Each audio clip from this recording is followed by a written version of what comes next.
Good evening everyone. Good evening. क्या हाल चाल है जी? आप सभी के कैसे हैं? आप सभी लोग, सभी का स्वागत है दोस्तों। Welcome to the session. देखिए, ये आपकी आज पहली क्लास है। आज आपकी कोई भी स्पेशल क्लास नहीं है। आज आपकी सिर्फ दो जो है प्लस क्लासेस होनी है, जिसमें एक क्लास आपकी अभी 7 बजे है, ये करीब 2 घंटे चलेगी क्लास, करीब 9 बजे तक। और उसके बाद जो अगली क्लास आपकी होगी वो चलेगी करीब वो स्टार्ट होगी रात को 10 बजे और चलेगी करीब करीब रात 12 बजे तक। यानी 2 घंटे की आपकी क्लासेस जो है मैं यहाँ पे ले रहा हूँ। अभी आपको आवाज़ मेरी पहुंच जाएगी, आप उसकी चिंता ना करें। पिछली क्लास के अंदर जो है मैंने आपको पढ़ाया था लोकसभा और राज्यसभा के कुछ बेसिक पोर्शन के बारे में। अब हम उसी चीज़ को आगे कंटिन्यू करेंगे।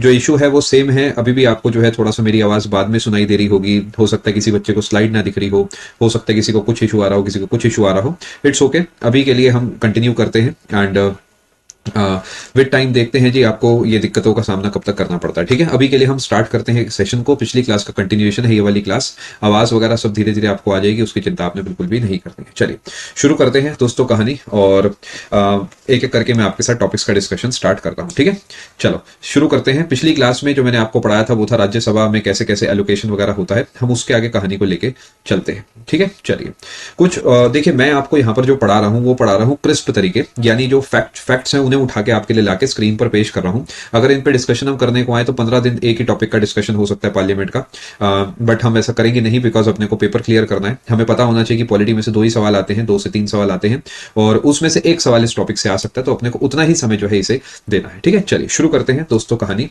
अब देखिए, पार्लियामेंट में अगर कोई भी मेंबर है, जिसे हम मेंबर ऑफ पार्लियामेंट कहते हैं, हमने ये तो देख लिया वो कैसे चुना जाएगा, हम उसके इलेक्शन के बारे में सब समझ चुके हैं। अगर मान लेते हैं इन्हें रेजिग्नेशन देना है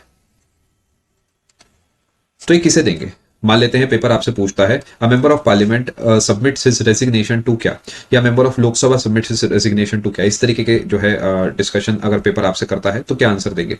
अगर देखिए वो मेंबर लोकसभा का है, यानी हम कहते हैं कि वो मेंबर ऑफ लोकसभा है, तो वो अपना रेजिग्नेशन जो है देगा टू स्पीकर ऑफ लोकसभा। और अगर वो है मेंबर ऑफ राज्यसभा, आपको आवाज आ रही है, चलिए अच्छी बात है, तो ये देंगे मेंबर ऑफ राज्यसभा जो है ये देंगे चेयरमैन को। काफी लोग मैं देख रहा हूं उन्हें इसके बारे में आइडिया नहीं था, देख के खुशी हुई कि कुछ बढ़िया मैंने आपको सिखाया। बहुत लोग प्रेसिडेंट ऑफ इंडिया लिख रहे थे, वो आंसर नहीं है।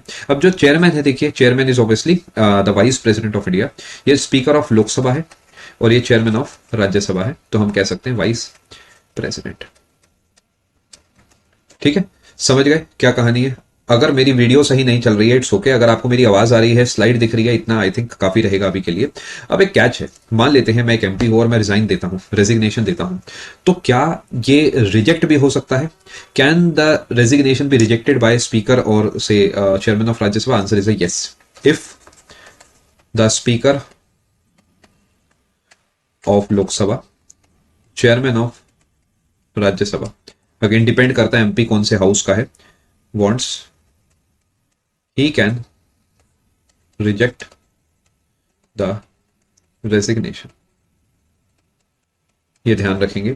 क्यों? क्योंकि हमेशा से ही जो हायर अथॉरिटी होती है उसे कंट्रोल होता है रेजिग्नेशन को एक्सेप्ट करना या रिजेक्ट करने का। फॉर एग्जांपल आप भी अपने ऑफिस में हैं और मान लेते हैं आप अचानक अपना रेजिग्नेशन दे देते हैं, तो जो आपके ऑफिस के हेड होते हैं, हेड ऑफ ऑफिस या head of department, generally office से काम बन जाता है, वो चाहे तो आपका रेजिग्नेशन कुछ समय के लिए रोक सकते हैं। आपको कह सकते हैं कि आपको कम से कम 1 महीना सर्विस देनी है, या फिर हो सकता है कि वो कहें जी अभी आप रिजाइन चाहकर भी नहीं कर सकते। ठीक है, फॉर एग्जाम्पल किसी पे कोई करप्शन का केस चल रहा है, ये मैं ऑफिस की बात कर रहा हूँ, यहाँ पे एमपीज की बात नहीं कर रहा, तो हो सकता है कि वहां का जो हेड ऑफ ऑफिस है वो उस समय कहीं नहीं, आप अभी रिजाइन नहीं कर सकते, दिस दैट, तो वो इन सम सर्कमस्टांसेस चाहे तो आपके रेजिग्नेशन को रोक भी सकते हैं।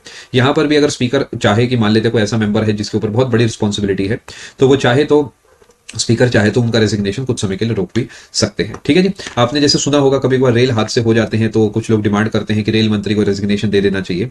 मान लेते हैं वो दे देते हैं, और अब वहां पर स्पीकर का कॉल आता है। अगर स्पीकर चाहे तो उस रेजिग्नेशन को रिजेक्ट करके ये कह सकते हैं कि अभी आपकी जरूरत है, अभी आप उस सीट को संभालिए, और बाद में अगर आपको दोबारा लगे कुछ समय के बाद कि आपको रेजिग्नेशन देना है तो आप दोबारा दे सकते हैं, तब इस बारे में बातचीत होगी। ठीक है जी, चलिए आई होप आप ये पूरा पेज समझ चुके हैं। कुछ बच्चों को अभी भी तकलीफ हो रही है क्लास लगाने में, अगर कोशिश करिए, देखिए क्लास आप लगा ही पाए, बिकॉज लाइव चीजें निपटेंगी तो अच्छा रहेगा।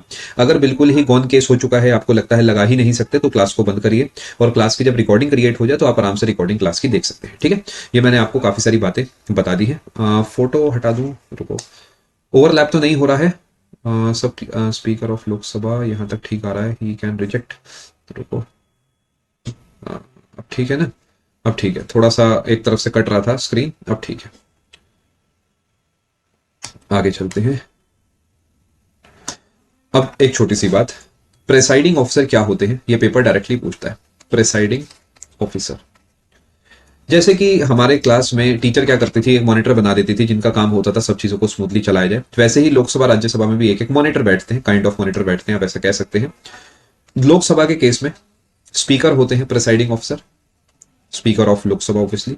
इसी तरीके जो राज्यसभा है वहां पर चेयरमैन जो है वो प्रेसाइडिंग ऑफिसर होते हैं, यानी एक तरीके के मॉनिटर आप कह सकते हैं, ये है। ठीक है जी। अब एक सवाल कि रेजिग्नेशन जो है, रेजिग्नेशन कौन किसे देगा, यानी रेजिग्नेशन स्पीकर देगा किसे, बताना चाहेगा कोई? स्पीकर किसे अपना रेजिग्नेशन देगा? स्पीकर अपना रेजिग्नेशन डेप्यूटी स्पीकर को देते हैं, और जो चेयरमैन है वो लिख देता हूं प्रेसिडेंट। ठीक है,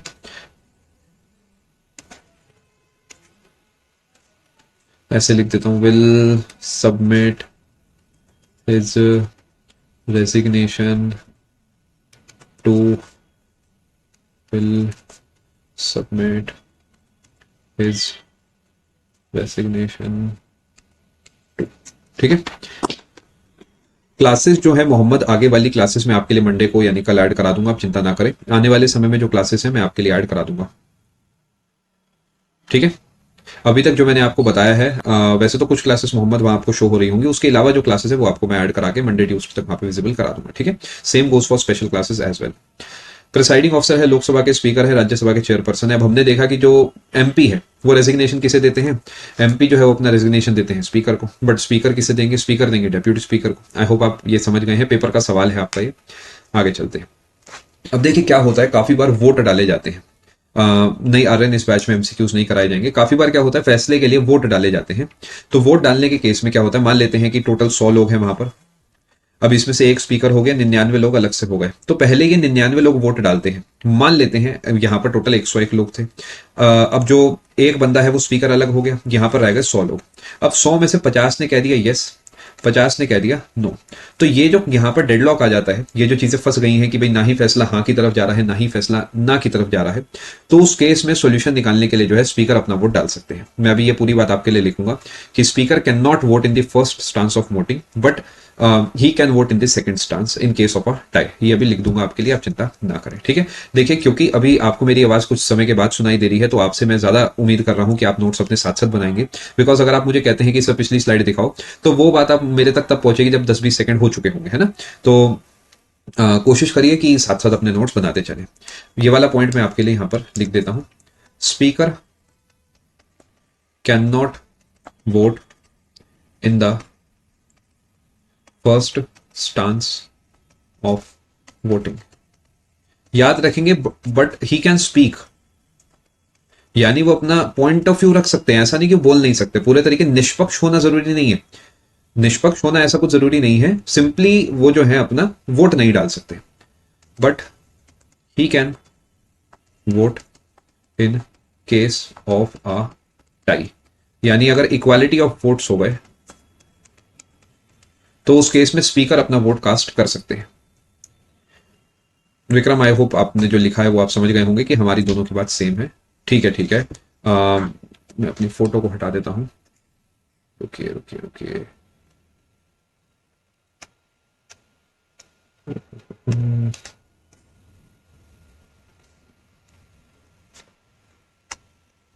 चलिए दोस्तों आगे चलते हैं। ठीक है।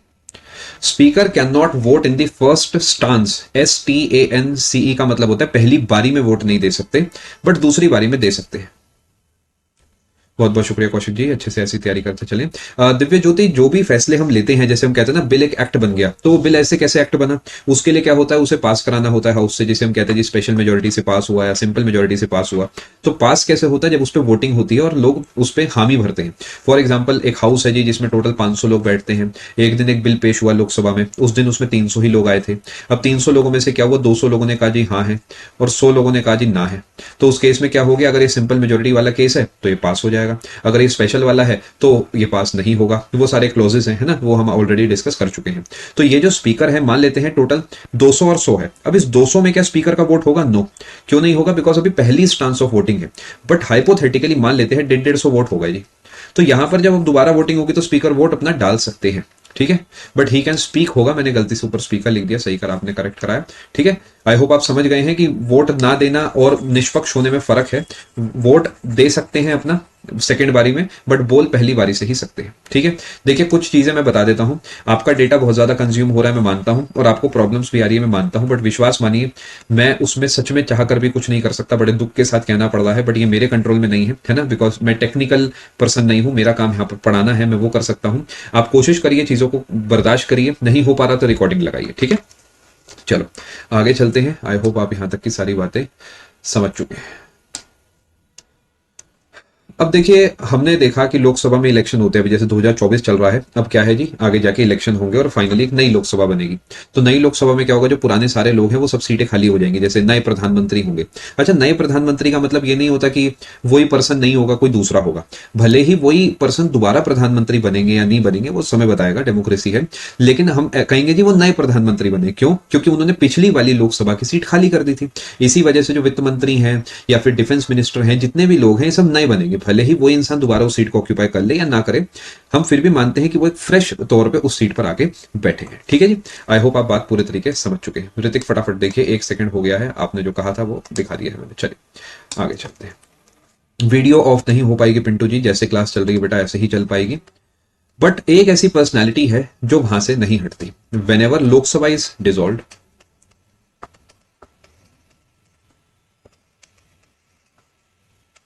The speaker does not vacate his office and continues till the first meeting of newly, कोई बात नहीं, अभी स्लाइड ठीक कर दूंगा, चिंता मत करो। न्यूली इलेक्टेड लोकसभा कट रहा है, ठीक है ठीक है ठीक है, अभी सही कर देते हैं।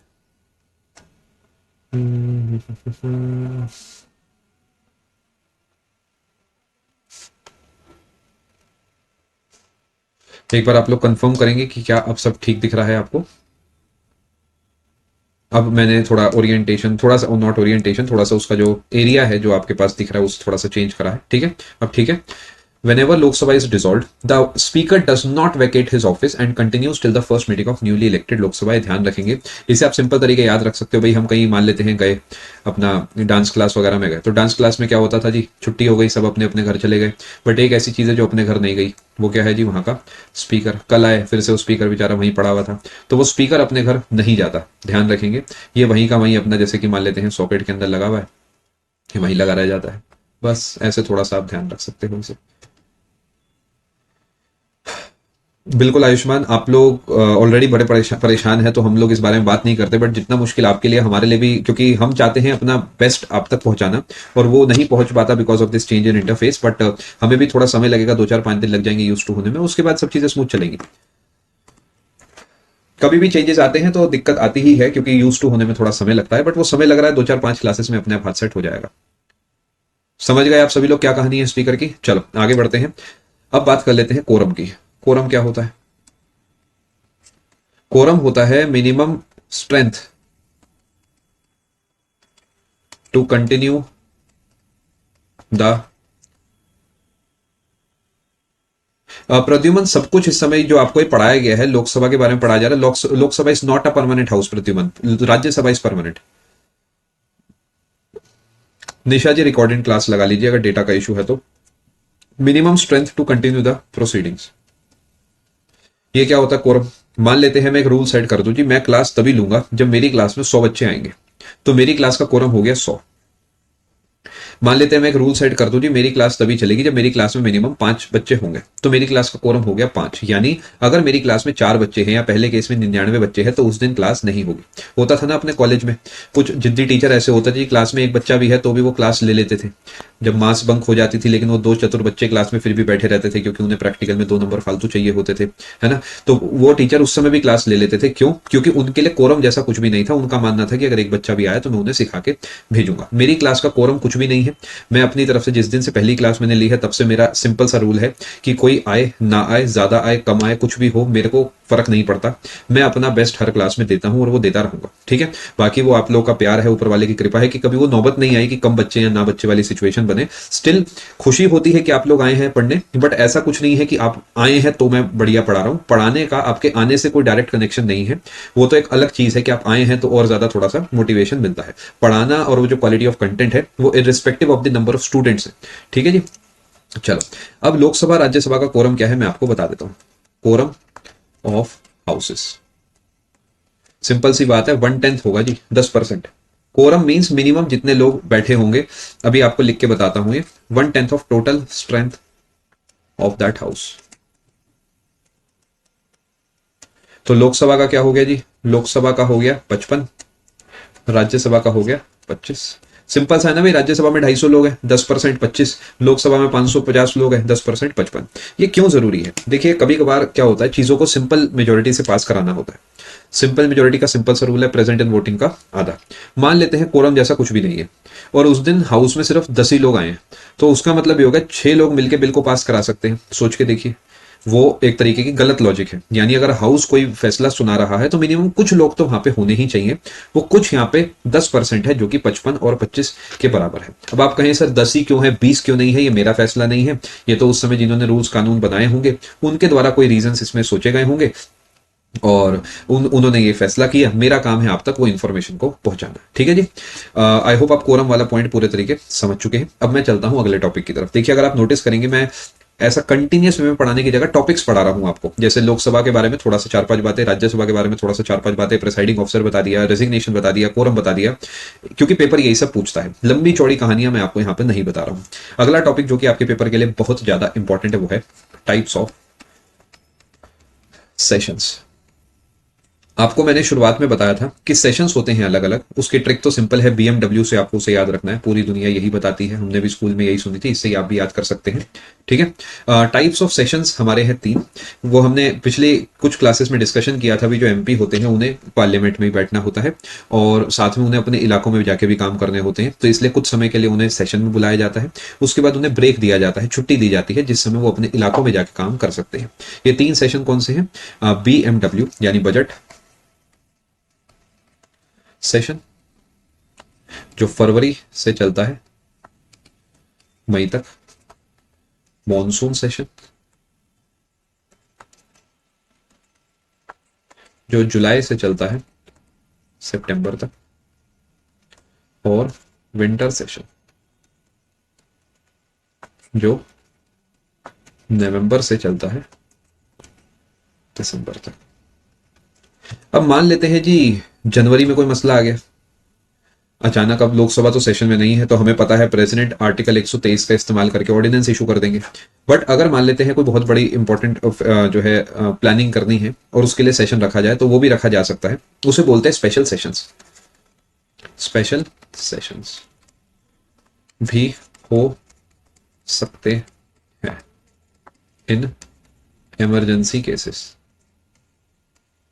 Emergency cases. पूजा जी आपके कमेंट मुझे दिख रहे हैं, हो सकता है मैं रिप्लाई ना कर पा रहा हूं क्योंकि मैं पढ़ाने में थोड़ा सा व्यस्त हूं।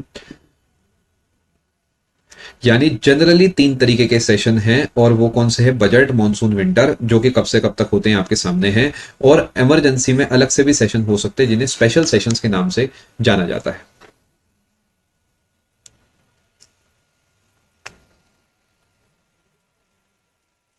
आई होप आप इस बात को समझ चुके हैं। मैंने सेशन को शॉर्ट में निपटा दिया बिकॉज पेपर इतना ही मांगता है कौन सा सेशन कब होता है। याद करना बड़ा सिंपल है।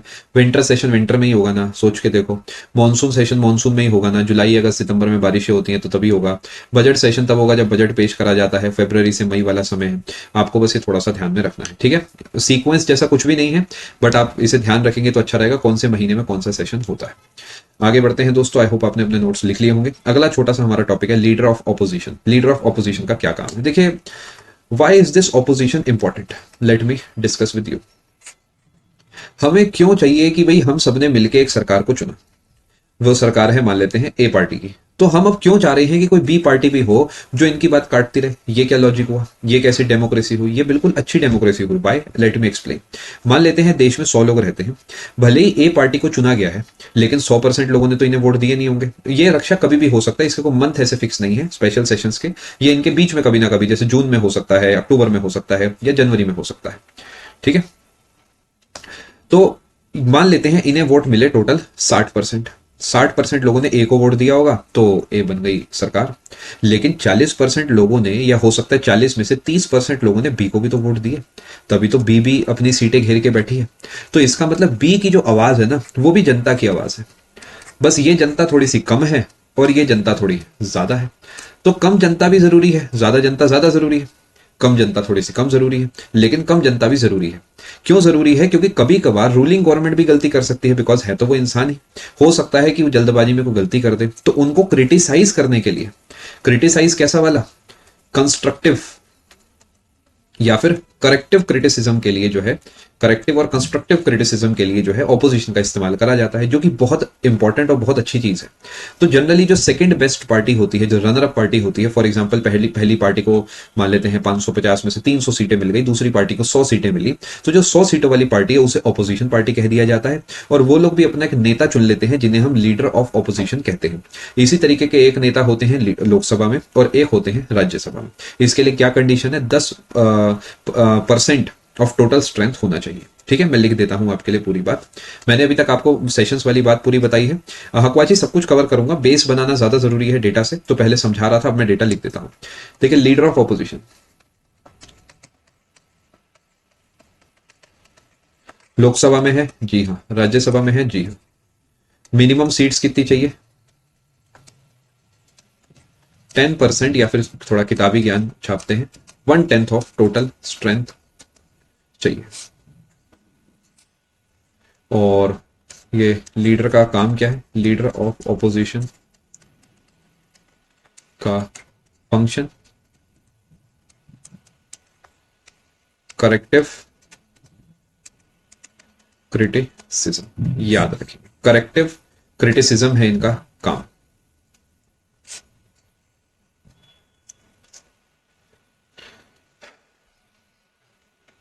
जैसे हमारे पास होते हैं लीडर ऑफ ऑपोजिशन, ऐसे ही अमेरिका में जो है इन्हें कहा जाता है माइनॉरिटी लीडर, या फिर यूके यानी जो ब्रिटेन है उसमें कहा जाता है इन्हें शैडो कैबिनेट। अभी थोड़ा सा एक्सप्लेन करता हूं, चिंता ना करें, पहले आप इसे नोट करिए। रोशनी जी का एक सवाल है कि अगर 10% भी ना आया तो क्या होगा? मान लेते हैं जी कोई पार्टी है जिसे 10, मान लेते हैं जो मेजोरिटी पार्टी है जिसकी सरकार बनी है, उसकी 400 सीटें आ गई, और जो दूसरी पार्टी है उसकी 10 ही सीटें आई, और बाकी सबकी भी 10-15 ही आई, तो क्या होगा? तो कोई भी लीडर ऑफ ऑपोजिशन नहीं होगा। तो उस केस में ऑपोजिशन की सीट खाली रहेगी, जो कि एक बुरी बात है। टेक्निकली जो है ऑपोजिशन भी स्ट्रांग होना चाहिए, जिससे कि सरकार को भी पता हो कि अगर हम कोई गलत फैसला लेंगे तो उस केस में हमें सीट से हटाया जा सकता है। करेक्टिव क्रिटिसिज्म लिखा गया है लास्ट पे, स्लाइड पे लिखे, लीडर ऑफ ऑपोजिशन लोकसभा में भी है, राज्यसभा में भी है। मिनिमम सीट्स हैं 1/10 हिस्सा या 10वां हिस्सा of total strength. Leader of opposition का फंक्शन है करेक्टिव क्रिटिसिज्म। नहीं समझ में आया दोबारा समझाते हैं। देखो मेरे दोस्त, मेरी बात ध्यान से समझो। एक सरकार को हमने चुना और वो बन गई हमारी भारत सरकार।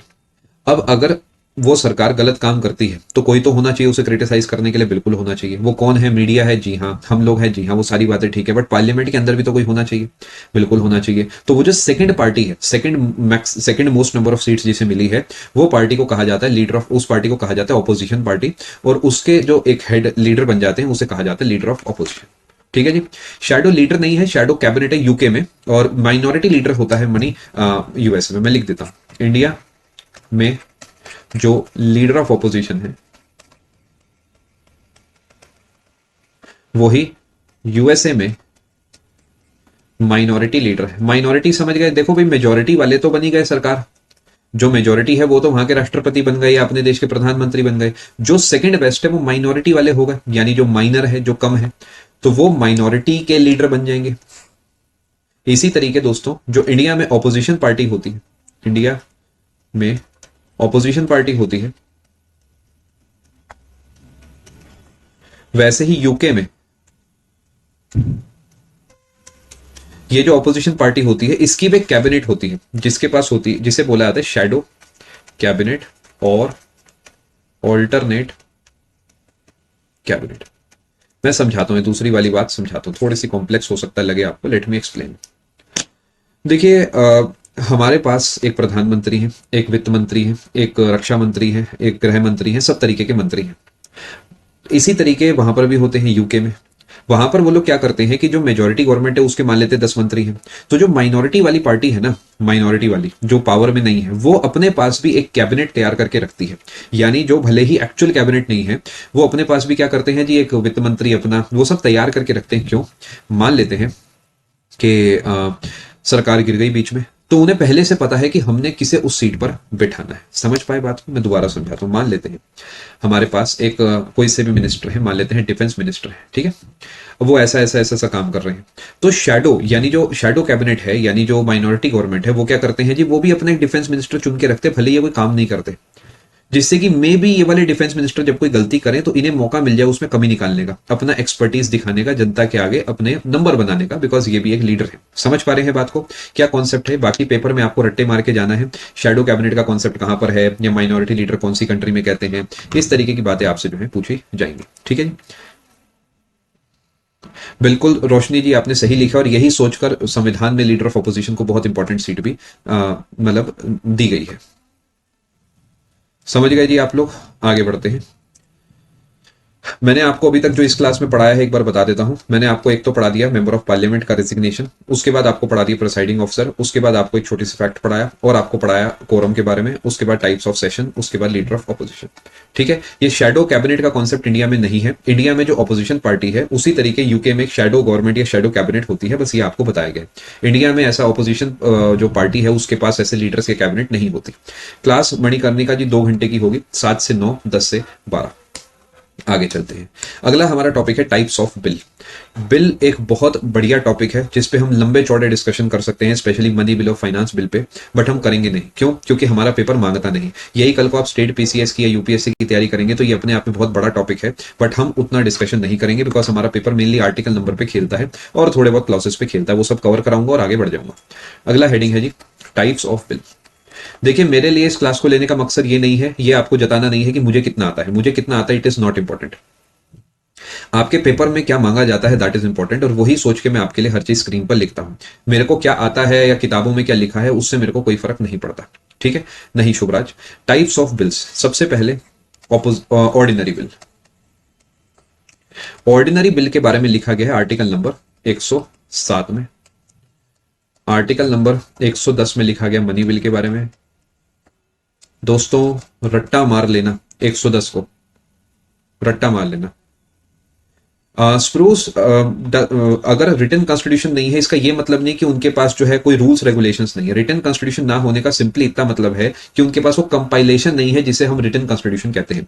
रूल्स रेगुलेशंस दिस दैट सब कुछ है।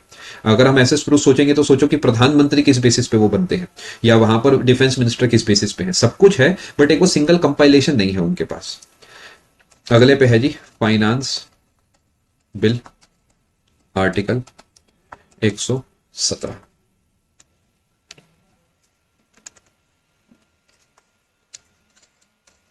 Constitutional amendment bill, article 368। देखो, आप कितना भी डेप्थ में चले जाओ इनके, कुछ भी आप पढ़ते रहो, ये वो सब कुछ, पेपर के लिए मोस्ट इंपॉर्टेंट ये वाली स्लाइड है। कुछ और छोटे छोटे फैक्ट्स हैं वो आगे चल के बताऊंगा, बट पेपर के लिए सबसे इंपॉर्टेंट ये वाली स्लाइड है। आप कितना ही पढ़ते रहो कि ये गवर्नमेंट बिल है या प्राइवेट बिल है, किसी भी हाउस में पेश होता है, पहली रीडिंग होती है, डिस्कशन होता है, कमेटी बनती है, कोई फर्क नहीं पड़ता एसएससी को। एसएससी सीधा आर्टिकल पे खेलने में शौक रखता है, सीधा आपको आर्टिकल पे रट्टे मारने हैं। मैं अपनी तरफ से और एक्सप्लेन करूंगा थोड़ा थोड़ा, बट थोड़ा थोड़ा, ज्यादा नहीं, बहुत थोड़ा थोड़ा। ठीक है जी, चलिए, आपने अगर इसे नोट कर लिया, this is very important for your exam, मैं लिख भी देता हूं। अगर आप इसे छोड़ के जाएंगे तो आपको पाप लग सकता है 2 किलो वो भी। ठीक है जी, चलिए आगे। नोट कर लिया? चलो जी आगे चलते हैं और थोड़ा सा इसके ऊपर डिस्कशन हम लोग कर लेते हैं। ऑर्डिनरी में क्या है सर जी? श्याम ने पूछा है, मेरे दोस्त। पढ़ाऊंगा, पूरा पैसा वसूल कर दूंगा, चिंता मत करो। डिस्काउंट कोड नहीं लगाने वाला पैसा भी दिया होगा ना तो भी वसूल हो जाएगा, क्यों चिंता करते हो मेरे दोस्त, मेरे मित्र, चिंता मत करो। ऑर्डिनरी बिल, एक बार मैं देख लेता हूँ स्लाइड आपको सही से दिख रही है या फिर नहीं दिख रही है। सब सही है, सब सही है ना। फोटो जो मेरी वीडियो है उसकी पोजीशनिंग वगैरह एक बार आप लोग जो है कंफर्म कर देना। आर्टिकल 368 लिखा गया है आखिरी वाला।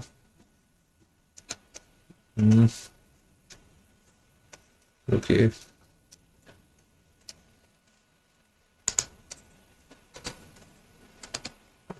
क्या चक्कर है दोस्तों, किसने नजर लगा दी।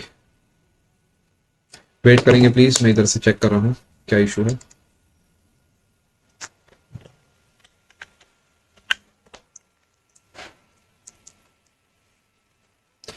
दोस्तों मैं रिफ्रेश कर रहा हूं, आप लोग प्लीज सेशन में बने रहेंगे। ज्यादा ताका झाकी नहीं करेंगे कि सर कैसे रिफ्रेश करते हैं, कोई फर्क नहीं पड़ता।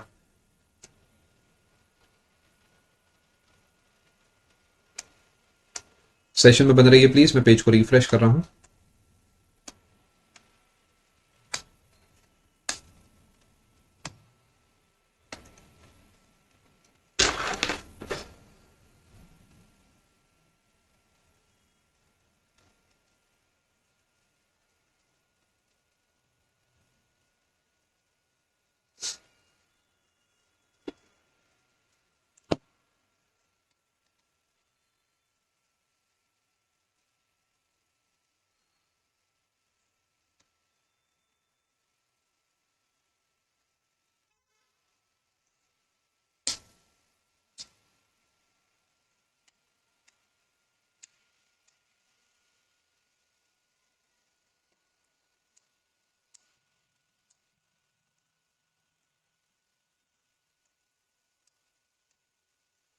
चलिए चलते हैं दोस्तों आगे और डिस्कशन को आगे बढ़ाते हैं। मैंने आपको 4 तरीके के बिल जो है स्क्रीन पर लिख के दिखाए थे। एक था ऑर्डिनरी बिल, एक था मनी बिल, एक था फाइनेंस बिल, एक था कॉन्स्टिट्यूशन अमेंडमेंट बिल। दोबारा लिख देता हूं। शुभम जी थोड़ा सा डाउट डिटेल में लिखेंगे तो मेरे प्यारे से दिमाग पे लोड कम पड़ेगा और मैं आपको आंसर दे पाऊंगा कि आप क्या पूछना चाह रहे हैं। F6 सर, इसका मतलब मैं नहीं समझ पाया। टाइप्स ऑफ बिल में सबसे पहला लिखा था मैंने ऑर्डिनरी बिल, दूसरे नंबर पे लिखा था मैंने मनी बिल, तीसरे नंबर पे लिखा था फाइनेंस बिल, चौथे नंबर पे कॉन्स्टिट्यूशनल अमेंडमेंट बिल। रिफ्रेश करने से वो पता नहीं क्यों शो नहीं हो रहा है, तो मैं दोबारा लिख देता हूँ। आर्टिकल 368 था, आर्टिकल 117, आर्टिकल 110 और आर्टिकल 107। कुछ बच्चे 112 लिख रहे थे। 112 इज नॉट अ बिल, मतलब क्योंकि 112 बजट है, it is an annual financial statement, तो वो यहां पर मैं नहीं लिख रहा हूं। ठीक है, निर्मल्य सब पढ़ाया जाएगा, चिंता ना करें। अब हम पहले की बात कर लेते हैं दोस्तों, ऑर्डिनरी बिल की। ये क्या होता है मैं आपको फिर एक बार बताना चाहूंगा। पेपर इसके कैसे पेश होता है, क्या होता है, इस डेप्थ में नहीं जाता। पेपर मेनली आर्टिकल पे खेलता है और कुछ छोटे छोटे फैक्ट्स पे खेलता है, तो आपका फोकस रिवीजन करते समय उसी पे होना चाहिए और आपस में बातें ना करें। ये आपकी अपनी भलाई के लिए मैं कह रहा हूं, जनहित में जारी है। ऑर्डिनरी बिल जो है वो एक प्राइवेट मेंबर बिल भी हो सकता है, एक पब्लिक बिल भी हो सकता है। जो पब्लिक बिल है उसे गवर्नमेंट बिल कहते हैं, यानी गवर्नमेंट के द्वारा वो पेश करा जाता है और ये किसी भी हाउस में पेश हो सकता है। यानी ये लोकसभा में भी पेश हो सकता है, राज्यसभा में भी पेश हो सकता है। अगर ये लोकसभा में पहले पेश हो गया तो पहले लोकसभा से पास होगा, फिर राज्यसभा में जाएगा, वहां पे पास होगा, फिर प्रेसिडेंट जी के पास जाएगा, वहां पे साइन होंगे और एक एक्ट बन जाएगा। सिमरदीप जी मुझे इस बारे में आइडिया नहीं है, आपको अन अकेडमी को एक बार मैसेज करके उनसे पूछना होगा। May be not, I am not aware of that. यानी ये गवर्नमेंट बिल भी हो सकता है, जिसे हम पब्लिक बिल के नाम से भी जानते हैं। ये जो डेटा आपको लिखवाया जा रहा है मेनली इसलिए लिखवाया जा रहा है बिकॉज आपके पास स्टेटमेंट बेस्ड क्वेश्चंस आते हैं, which of the following is correct और नॉट करेक्ट, तो वहां पर आपको अनजाना अनजानी जैसा ना लगे, इसलिए आपको ये सब लिखवाया जा रहा है। ऑर्डिनरी बिल 2 तरीके के हो सकते हैं, गवर्नमेंट बिल और प्राइवेट बिल। ठीक है, प्राइवेट बिल मतलब एक मेंबर ने प्राइवेट ने मतलब एक मेंबर ने लॉन्च कर दिया, मान लेते हैं कोई भी मेंबर ने, मेंबर ऑफ पार्लियामेंट ने पेश कर दिया, प्राइवेट बिल हो गया। सरकार की तरफ से वो बिल आया है तो वो गवर्नमेंट बिल हो गया। ये कॉमन सेंस की बात है कि गवर्नमेंट बिल के पास होकर एक्ट बनने के चांस ज्यादा है बिकॉज वो गवर्नमेंट का बिल है और गवर्नमेंट के पास मेजोरिटी है लोकसभा में और राज्यसभा में। ठीक है, ये भी लिख सकते हैं आप, कैन बी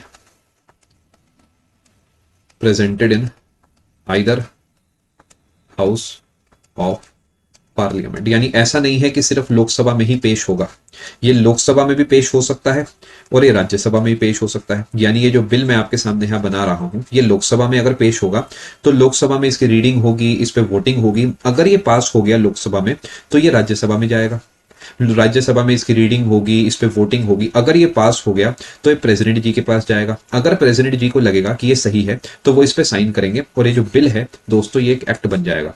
सिमिलरली राज्यसभा जो है इसके अंदर ये बिल जाएगा, ठीक है, फिर ये पास होगा। अगर ये पास हो गया तो लोकसभा में जाएगा, फिर ये पास होगा और उसके बाद ये जाएगा प्रेसिडेंट के पास। अगर वहां से ही पास हो गया तो एक्ट बन जाएगा। ठीक है आर्यन, मैं एक बार टीम से बात कर लूंगा इस बारे में। ठीक है, आप लोग समझ पाए हैं ये पूरे तरीके जो मैंने आपको स्क्रीन पर लिख के समझाया है?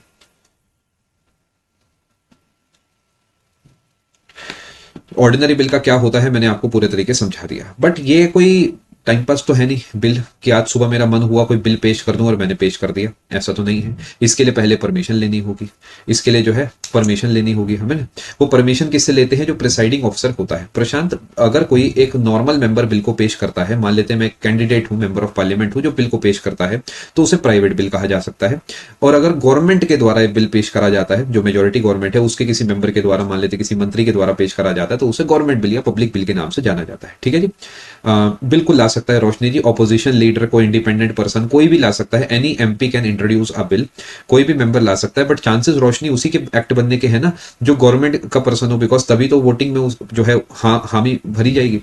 शुभराज आपको भी बहुत बहुत शुभकामनाएं। ठीक है, लिख देता हूं जी, the member who introduces, yes correct Kashish, बिल्कुल 3 स्टेप प्रोसीजर फॉलो होगा। उसका सीक्वेंस कुछ भी हो सकता है, लोकसभा से, राज्यसभा से, प्रेसिडेंट जी से, तीनों से हामी कशिश चाहिए तभी कोई बिल एक्ट बनता है। The member who introduces the bill has two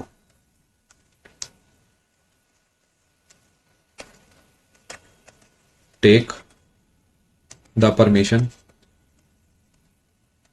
of presiding officer of his house. ये परमिशन जो है 7 डे प्रायर यानी पहले लेनी पड़ती है। गुड इवनिंग, समझ गए? अब होगा क्या जी, सबसे पहले मैं एक मान लेते हैं एमपी हूं, ठीक है, मजा आ गया। अब मैंने एक बिल पेश करना है तो मैं स्पीकर जी के पास जाऊंगा, कि अगर मैं लोकसभा का हूं तो स्पीकर जी के पास, अदरवाइज मैं चेयरमैन ऑफ राज्यसभा के पास जाऊंगा कि मैं बिल पेश करना चाहता हूं। वो मुझे डेट एंड टाइम बता देंगे कि आप 10 दिन के बाद बिल पेश करेंगे या 6 दिन के बाद करेंगे, जैसा भी स्लॉट अवेलेबल होगा उस दिन क्या होगा। अब ये जो मैं यहाँ पर ब्लैक कलर से बता रहा हूँ ये एग्जाम के लिए इतना इंपॉर्टेंट नहीं है, बस समझाने के लिए पढ़ा रहा हूँ। क्या होगा जी, सबसे पहले मैं बिल को पेश करूंगा, फिर होगी उसकी फर्स्ट रीडिंग, फिर उसके बाद होगा उस पर डिस्कशन, फिर अगर सरकार को लगता है कि ये इंपॉर्टेंट है तो इस पर कमेटी बना दी जाएगी, फिर कमेटी उस पर रिपोर्ट देगी कि सही है गलत है, और उसके बाद होगी उस पर वोटिंग। ये जो पूरा प्रोसेस है ये इतना इंपॉर्टेंट नहीं है जितना इंपॉर्टेंट वोटिंग है, क्योंकि रियलिटी चेक वोटिंग पे ही होता है। अगर वोटिंग में हामी ज्यादा भर दी गई, ना कम भरा गया, तो बिल पास हो गया, दूसरे हाउस में चला गया। और अगर मान लेते हैं वोटिंग में ना ज्यादा हो गई, हाँ कम हुई, तो बिल खत्म हो गया, उसका राज्यसभा से कोई भी मतलब नहीं। ये आप ध्यान रखेंगे। आई होप आप बात को समझ चुके हैं। ठीक है जी, मैंने आपको थोड़ा बहुत समझाया बिल कैसे पेश करा जाता है। एक और फैक्ट बता रहा हूं, एसएससी इस तरफ अब तक कभी भी नहीं गया है, छोटा सा फैक्ट है, पीसीएस के पेपर में एक बार पूछा गया था। कभी कभार क्या होता है, ये कमेटी जो है ज्वाइंट कमेटी बनाई जाती है। ज्वाइंट कमेटी कैसे बनती है जी, मान लेते हैं एक ऐसा बिल है जो लोकसभा राज्यसभा दोनों के लिए इंपॉर्टेंट है, तो ज्वाइंट कमेटी में कुछ मेंबर लोकसभा के, कुछ मेंबर राज्यसभा के रख दिए जाते हैं। वो कितने मेंबर्स होते हैं वो मैं आपको थोड़ा सा बता देता हूं, अगले पेज पे लिख देते हैं। Joint committee Lok Sabha plus Rajya Sabha दोनों के मेंबर उसके अंदर आ जाते हैं, जिसमें लोकसभा के 30 मेंबर्स रखे जाते हैं और राज्यसभा के 15 मेंबर्स रखे जाते हैं। पता नहीं कौन सा पीसीएस था, शायद यूपी या एमपी का था, जिसमें पूछा गया था इनका रेशो क्या होता है। अब रेशो तो आप निकाल ही लेंगे, 2:1, यानी लोकसभा और राज्यसभा के मेंबर्स का जो रेशो है ज्वाइंट कमेटी में वो होता है 2:1, जिसमें लोकसभा 2 और राज्यसभा 1 होता है। ठीक है, आप समझ गए? श्याम, यस, जनरली यस, वो डिपेंड करता है बाकी सारे फैक्टर्स पे। अभी के लिए मैं एक जनरल चीज आपको बस पढ़ा रहा हूं। आई होप आप इस बात को समझ चुके हैं। अभी तक मैंने आपको जो पढ़ाया है यहाँ पर वो पढ़ाया है ऑर्डिनरी बिल के बारे में। यस अजीत जी, दोनों केसेस में सेम बात होगी जो भी मैंने यहां पर लिखी है, इसलिए मैंने प्रेसाइडिंग ऑफिसर वर्ड लिखा है, ना कि स्पीकर, ना ही चेयरमैन, प्रेसाइडिंग ऑफिसर लिखा गया है बस। आगे चलते हैं। अब बात कर लेते हैं, कभी कभार दोस्तों क्या होता है कि लोकसभा कहती है कि भाई ऐसा ऐसा होना चाहिए, वो बिल पास होकर राज्यसभा में चला गया, ये कहते हैं भाई नहीं इसमें ये वाला पॉइंट गलत है, आप इसे हटा दो, ये 2 पॉइंट ऐसे ही चलने दो, चौथा भी ऐसे ही चलने दो, इसके अंदर एक ग्रीन की जगह ब्लू वाला पॉइंट डाल दो और एक ब्लैक पॉइंट ऐड कर दो, और ये बिल जो है वापसी चले जाता है। फिर लोकसभा कहती है कि चलो भैया हमें ये वाली बातें तो मंजूर हैं दोनों, और ये ब्लू वाला पॉइंट भी मंजूर है, ब्लैक वाला हम ऐड नहीं करेंगे, इसकी जगह एक काम करो पर्पल वाला ऐड कर दो। तो अब ये तो फंस गए, यानी लोकसभा और राज्यसभा आपसी सहमति नहीं दिखा पा रहे किसी चीज पे। तो उसके लिए क्या करा जाता है, उसके लिए एक सिटिंग बिठाई जाती है जिसे ज्वाइंट सिटिंग बोला जाता है। वो ज्वाइंट सिटिंग के लिए भी एक आर्टिकल होगा भी, तभी ऐसा करा गया, एक आर्टिकल होगा ना, वो आर्टिकल जो है अपना वो है आर्टिकल नंबर 108। मैं लिख देता हूं आपके लिए, आर्टिकल 108 पेपर के लिए इंपॉर्टेंट है, वहां पे नहीं लिखा था यहां पे लिख रहा हूं, ठीक है। आर्टिकल नंबर 108 डील करता है joint sitting of both houses of parliament में, लोकसभा एंड राज्यसभा। अब ये बहुत रेयर है कि ऐसी कोई सिचुएशन क्रिएट हो जाए कि भाई आपसी सहमति ही ना बन पाए, तो ये होता भी बहुत कम है, इसकी जरूरत ना के बराबर पड़ी है इतिहास में, स्टिल थोड़ा सा आपको बता देता हूं। अब ज्वाइंट सीटिंग है, यानी लोकसभा राज्यसभा दोनों के लोग यहां पर बैठे हुए, तो कौन प्रिसाइड करेगा, कौन मॉनिटर बनेगा ओवरऑल पूरी टीम का स्पीकर, मैं लिख देता हूं। Joint sitting is called by, यानी कौन बुलाता है joint sitting, president of India, याद रखेंगे। और प्रेसाइडेड बाय, यानी मॉनिटर कौन बनता है, स्पीकर ऑफ लोकसभा, लोकसभा, ये आप ध्यान रखेंगे, इंपॉर्टेंट। मान लेते हैं जी स्पीकर अवेलेबल नहीं है, तब क्या होगा, इफ स्पीकर इज 8 बजे स्पेशल क्लास दिखा रहा है, मैं चेक कर लेता हूं, speaker is not available, deputy speaker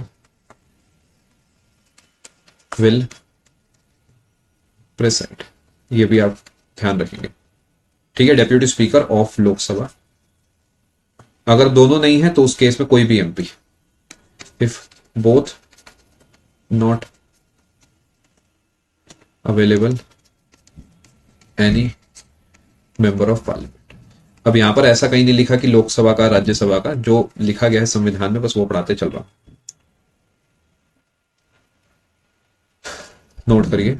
और कोरम भी यहीं पे लिख देता हूं, रिवीजन में आराम हो जाए। ओहो मेरी फोटो भी तो आ रही होगी ना, ये तो समस्या है।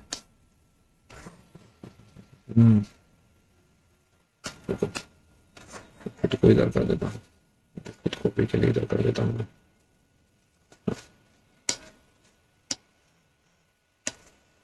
कोरम जो है, यानी जैसे था ना लोकसभा का एक कोरम था, राज्यसभा का एक कोरम था, यहां का भी तो कोई ना कोई कोरम होगा, लिख देता हूं 1/10 of total members of both houses, note करिए। आप एक बार मैसेज कर दीजिए हितेश जी अनअकैडमी को।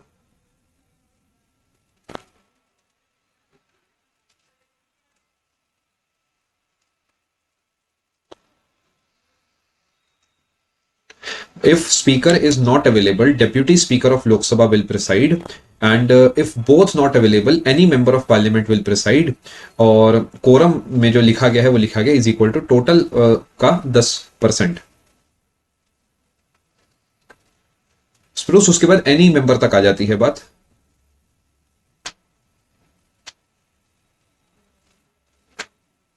कोरम वाली बात पहले भी लिखी गई है, बट ये ज्वाइंट सीटिंग है तो यहां पे दोबारा लिख रहा हूं। जनरली अच्छा, वैसे जो आपने लिखा है स्प्रूस वो भी सही है, ये एनी मेंबर ऑफ पार्लियामेंट की जगह जनरली वाइस चेयरमैन ही करते हैं ये काम, लिख देता हूं। और वैसे एक क्लॉज जो है एनी मेंबर वाला है, लिख देता हूं मैं, यही लिख दूं नीचे, ऐड कर देता हूं। कन्वेंशन वैसे वही है, वाइस चेयरमैन ऑफ राज्यसभा।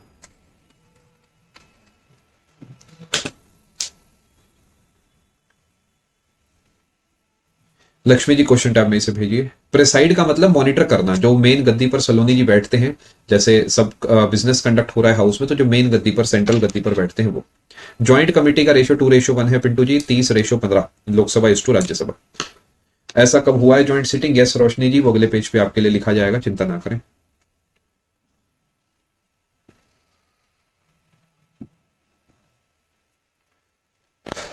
अब वो कौन से केस हैं जब जॉइंट सिटिंग नहीं हो सकती, पहले अगले पेज पे ये लिख देता हूं आपके लिए।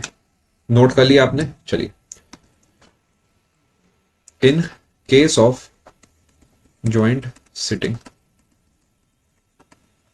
Rules of Lok Sabha will be followed. एक बार वो स्पेशल कोई चेक करके बता सकता है क्या, स्पेशल क्लास शो कर रहा है क्या? रुकिए मैं चेक करता हूँ अपने मोबाइल में। होनी तो नहीं चाहिए थी, आज की नहीं रखी, आज दो बस प्लस क्लासेस ही थी अपनी। रुकिए मैं चेक कर रहा हूँ, आप इसे नोट करिए जब तक। 1 बजे करंट अफेयर्स की थी, 5 बजे नेशनल इंटरनेशनल अफेयर्स की, तो पॉलिटिक्स नहीं है। शुभम सर की भी नहीं है ना, शुभम सर की भी दोपहर में 1 बजे थी, 8 बजे थोड़ी है कोई क्लास। करंट अफेयर्स सुबह थी ना 1 बजे, अभी थोड़ी है कोई क्लास। कोई गलत फहमी हुई है आपको, मेरी कोई क्लास नहीं है, ठीक है। चलिए, आई होप आप यहां तक पूरी बात समझ चुके हैं। ज्वाइंट सिटिंग कब नहीं हो सकती ये लिख देता हूं आपके लिए। ज्वाइंट सिटिंग किसके लिए न, नहीं हो सकती? सेम ही है ना प्रियंका, 10% ऑफ टोटल इतना ही है, बट यहां पर लोकसभा राज्यसभा एक साथ प्रियंका आके बैठे तो ओवरऑल। लास्ट लाइन को भी समझा दूंगा, चिंता ना करें, एम्बिगुअस लग रहा है, अभी समझा दूंगा, चिंता ना करें। सबसे पहले ये लिख लीजिए, सबसे पहले मनी बिल के लिए नहीं हो सकती, याद रखेंगे। मनी बिल के लिए जो है लोकसभा का ही अप्रूवल चाहिए, तो वहां पर इसकी कोई नीड नहीं है। दूसरे नंबर पे कॉन्स्टिट्यूशनल अमेंडमेंट बिल, ये इंपॉर्टेंट है दोस्तों। आपको कुछ भी कैसा भी लगता रहे, बुरा मत मानिएगा, पेपर ये सब ही पूछता है, वो सब भी समझाया जाएगा, आप चिंता ना करें, बट फोकस इस पे ज्यादा करिए। आर्टिकल 110 और 100 और 300 368 जो है, ये दोनों एक एक्सेप्शन कह सकते हैं आप जॉइंट सिटिंग के। फटाफट नोट करिए।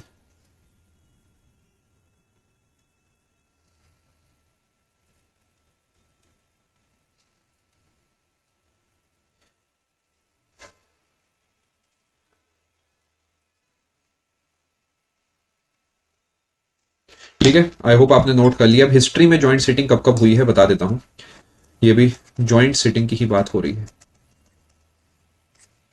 इन हिस्ट्री कब कब हुई है? सबसे पहले डाउरी प्रोहिबिशन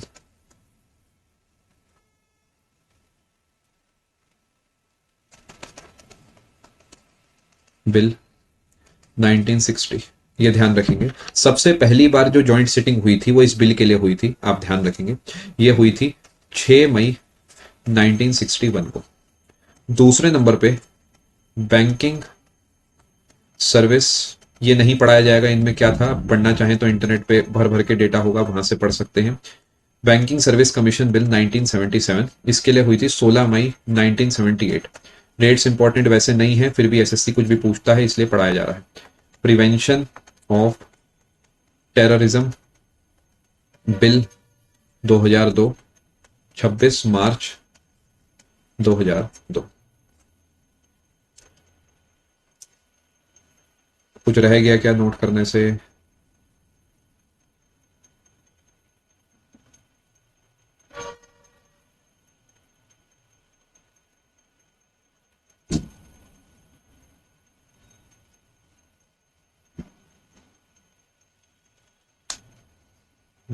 फटाफट नोट करिए।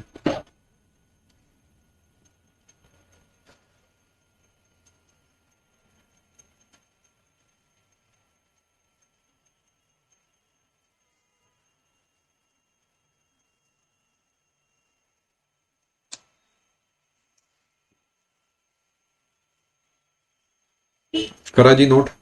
एक तो आपके और मेरे बीच में 10-15 सेकंड का जो गैप आ गया, उससे आपको काफी दिक्कत हो रही होगी। काम चलाइए अभी के लिए। देखिए बहुत सारी चीज़ें मैं आपको यहाँ नहीं बता रहा हूँ, जैसे कि क्या क्या कंडीशन है जब जॉइंट सिटिंग होती है। बड़े सिंपल सी बातें हैं, या तो बिल जो है रिजेक्ट हो जाए दूसरे हाउस में, या फिर मान लेते हैं कि वो डिसएग्रीमेंट आ जाए इनके बीच में, या फिर 6 महीने तक कुछ भी ना हो। ये सब चीज़ें मतलब इतनी किस केस में बुलाया जाता है, चलिए लिख ही देता हूँ। पहले आप इसे रीड नोट करिए।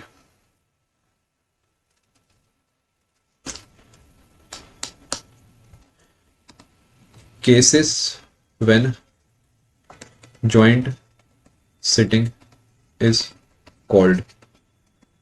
पहला, bill is rejected by other house. दूसरे नंबर पे, डिसएग्रीमेंट बिटवीन, अरे वो लिख दूंगा अभी, वो समझा दूंगा, चिंता मत करो, स्पीकर वाली पूरी बात समझा दूंगा, चिंता ना करें। ये डेट है जिस दिन जॉइंट सिटिंग हुई थी पिंटू, 6 मई वाली जो है। तीसरे नंबर पे है जब 6 महीने से ज्यादा हो जाए, बिल का कुछ भी नहीं हो रहा जी दूसरे हाउस में, more than 6 months elapse in other house।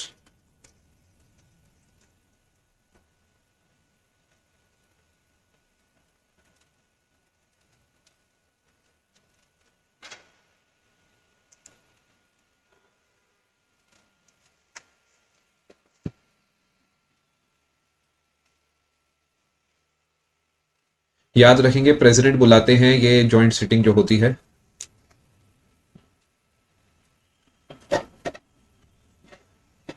मैं एक बार रिपीट कर देता हूं पूरी कहानी कैसे चलता है। देखिए स्पीकर प्रिसाइड करते हैं, इतना लिखा गया संविधान में। जनरली जब ऐसा नहीं होता तो डेप्यूटी स्पीकर ऑफ लोकसभा कर सकते हैं, अगर वो भी नहीं है तो एनी मेंबर ऑफ पार्लियामेंट कर सकते हैं।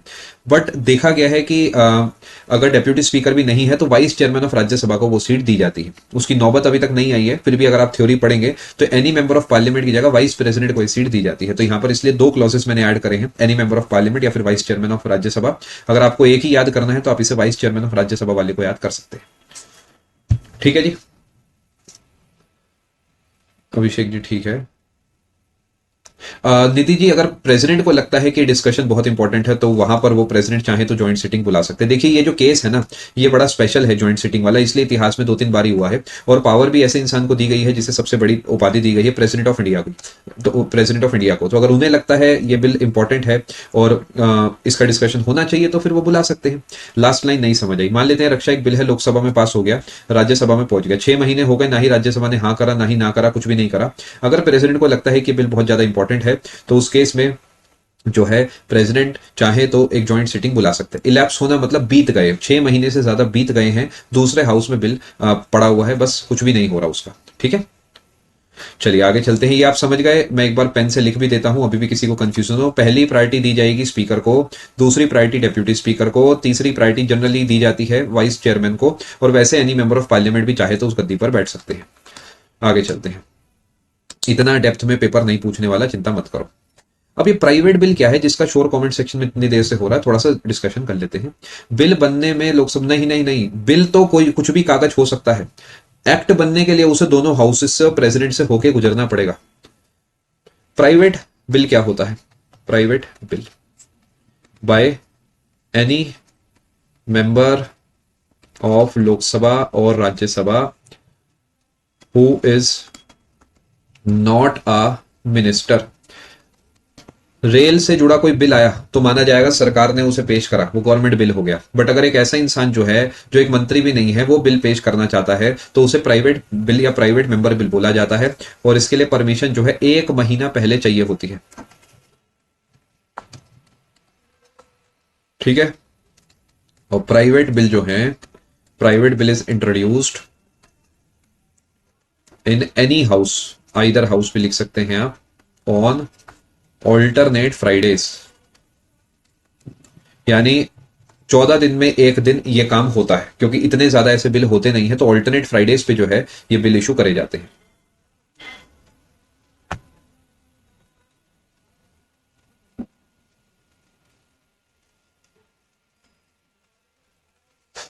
नोट करिए। ठीक है, प्राइवेट बिल का भी मैंने थोड़ा सा आपके सामने बात लिख दी है। अब चलते हैं आगे। यहां से इतना डेप्थ में नहीं जाएगा जितना लिखवाया गया, this is more more more than sufficient, more के पास 4 पावर लगा देना, मोर के 4 पैर और लगा देना, इतना सफिशिएंट है, इतना काफी है पेपर के लिए। बाकी एसएससी अपने पे आएगा तो फिर कोई सीमा है ही नहीं पूछने की, उसका कुछ नहीं करा जा सकता। अब आ जाते हैं अगले टाइप के बिल पे, जो कि है फाइनेंस बिल। लास्ट में मैंने लिखा है private bill is introduced in any house on alternate Fridays, यानी एक फ्राइडे आज है, इस पे जितने प्राइवेट बिल थे वो डिस्कशन हो गए, अगले फ्राइडे पे नहीं, उससे अगले फ्राइडे पे और जो आए वो डिस्कशन हो गए, यानी एक फोर्टनाइट में एक बार इन बिल्स का डिस्कशन होता है। अब आ जाते हैं फाइनेंस बिल्स पे। दोस्तों फाइनेंस बिल दो तीन तरीके के होते हैं, जिसमें पहला टाइप आता है मनी बिल, दूसरा टाइप आता है फाइनेंस बिल टाइप 1, तीसरा टाइप आता है फाइनेंस बिल टाइप 3। इसके बारे में कहा गया है आर्टिकल नंबर 110, इसके बारे में कहा गया है आर्टिकल नंबर 117 क्लॉज 1, और इसके बारे में कहा गया आर्टिकल 117 क्लॉज 3 में। ये आप ध्यान रखेंगे तो आपका ऊपर वाला भला करेगा। पेपर मेनली यहीं से पूछेगा, और छोटे छोटे फैक्ट्स हैं हमेशा की तरह, वो भी आपको बताऊंगा, बट मेनली आपसे पेपर ये सब पूछता है। इससे आप ये भी देख पा रहे होंगे ऑल मनी बिल्स, मैं कहां पर हूं पहले मैं खुद को देख लूं एक बार, मैं इस कोने में हूं, ठीक है। ऑल मनी बिल्स टाइप 3 है, मैं थोड़ा इसे अच्छे से लिख देता हूं, टाइप 3 है दोस्तों ये। All money bills are finance bills, but all finance bills are not money bills. अगर पेपर सीधी बात पूछता है कौन सा आर्टिकल है, तो सीधा आर्टिकल 117 टिक करना है, समझ गए ना, क्योंकि मनी बिल के लिए तो स्पेसिफिक प्रोविजंस बनाए गए हैं। ये तो चलो मैं ज्यादा डिटेल में आपको इसलिए पढ़ा रहा हूं बिकॉज मुझे आपकी फिक्र है। अगर पेपर सीधा सीधा पूछता है जी आर्टिकल बताओ, 117 पे टिक करो, खत्म करो, क्योंकि मनी बिल के लिए अलग से है और बाकी जो भी फाइनेंस बिल का है वो 117 में है, तो 117 पे टिक करके अपने को आगे बढ़ना है। समझ गए आप लोग क्या कहानी है? एक्चुअली ये टाइप 3 टाइप 2 ऐसा कुछ भी नहीं है, आप इसे चाहो तो टाइप 2 भी लिख सकते हो, टाइप 2 कर दो इसे, 3 4 दोनों छोड़ो, इसे टाइप 2 कर दो, आप इसे टाइप 2 कह सकते हैं हम लोग, ठीक है।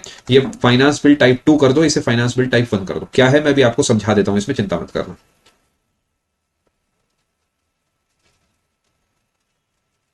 टाइप वाला समझ नहीं आया, गोली मारो उसे, धक्का दो, अभी कोई टेंशन नहीं है, अभी पहले इतना नोट करो, अभी सब समझाऊंगा। अभी तक आपको बताया गया फाइनेंस बिल पूछे आर्टिकल 117 पे टिक करना है, मनी बिल पूछे आर्टिकल 110 पे टिक करना है। एक्चुअली फाइनेंस बिल कई तरीके के होते हैं, जिसमें एक तरीके का होता है मनी बिल, एक तरीके का होता है फाइनेंस बिल, जो दो तरीके के हो सकते हैं, टाइप 1 टाइप 2। टाइप 1 आता है 117 क्लॉज 1, टाइप 2 आता है 117 क्लॉज 3 में।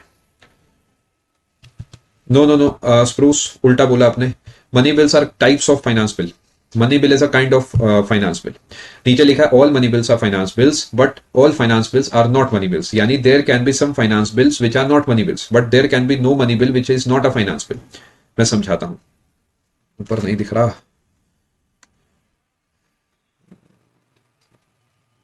थोड़ा छोटा कर देंगे इसे, अब आई थिंक सब कवर हो जाएगा, ठीक है। ये पेज बहुत ज्यादा इंपॉर्टेंट है, इसके अलावा जो बताऊंगा वो सुनने में मजेदार है बट पेपर के लिए ये ज्यादा इंपॉर्टेंट है, ठीक है, याद रखेंगे। अब मनी बिल बड़ा खास तरीके का बिल है, और फाइनेंस बिल के अंदर मनी बिल भी आ सकता है। मैं एक्सप्लेन करता हूं क्या कहानी है। देखो दोस्तों मेरी बात बड़े ध्यान से सुनना। एक तरीके का बिल है जिसे मनी बिल कहते हैं, वो क्या है पहले एक बार ऊपर ऊपर से समझाता हूं, भी कुछ भी नोट मत करना, मेरी बात बस ध्यान से सुनना। एक तरीके का बिल है जिसे मनी बिल कहते हैं, वो क्या है जी, ये पैकेट, ये मनी बिल का पैकेट है, इस पैकेट का नाम है मनी बिल, ठीक है, यहां तक आप समझ गए ना। अब ये आर्टिकल 110 की बातचीत है पूरी की पूरी,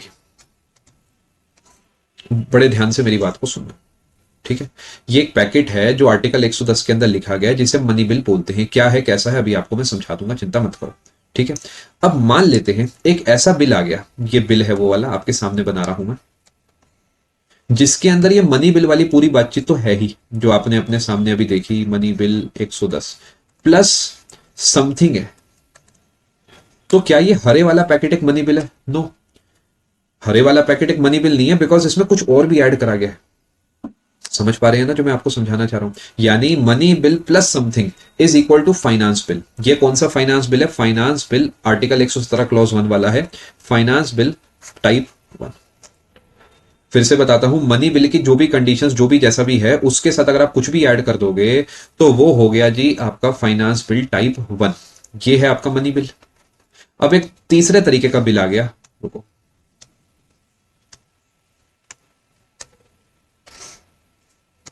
ये बिल कहता है जी मेरे पास कुछ भी नहीं है जो मनी बिल में था, बट कुछ ऐसा है जो कंसोलिडेटेड फंड से जुड़ा है, नथिंग रिलेटेड या relating to article 110, but something related to consolidated fund. ये है जी आपका finance bill type 2 article 117 clause 3 वाला। बेहतरीन तरीके समझा दिया है, दुआएं देनी चाहिए आपको मुझे दिल से, क्योंकि कईयों को तो पता ही नहीं है होता क्या है, पढ़ने पढ़ाने दोनों वाले दोनों को ही नहीं पता क्या होता है। नोट कर लेना, ये ब्रह्मास्त्र बन गया है आपके लिए स्क्रीन पर, बहुत काम की बात है, इसे ऐसे ही नोट कर लेना, बाकी ऑपरेशन अभी करता हूं। दिस इज वेरी इंपॉर्टेंट, एकदम क्रिस्प है, क्लियर है, समझने में आसान है।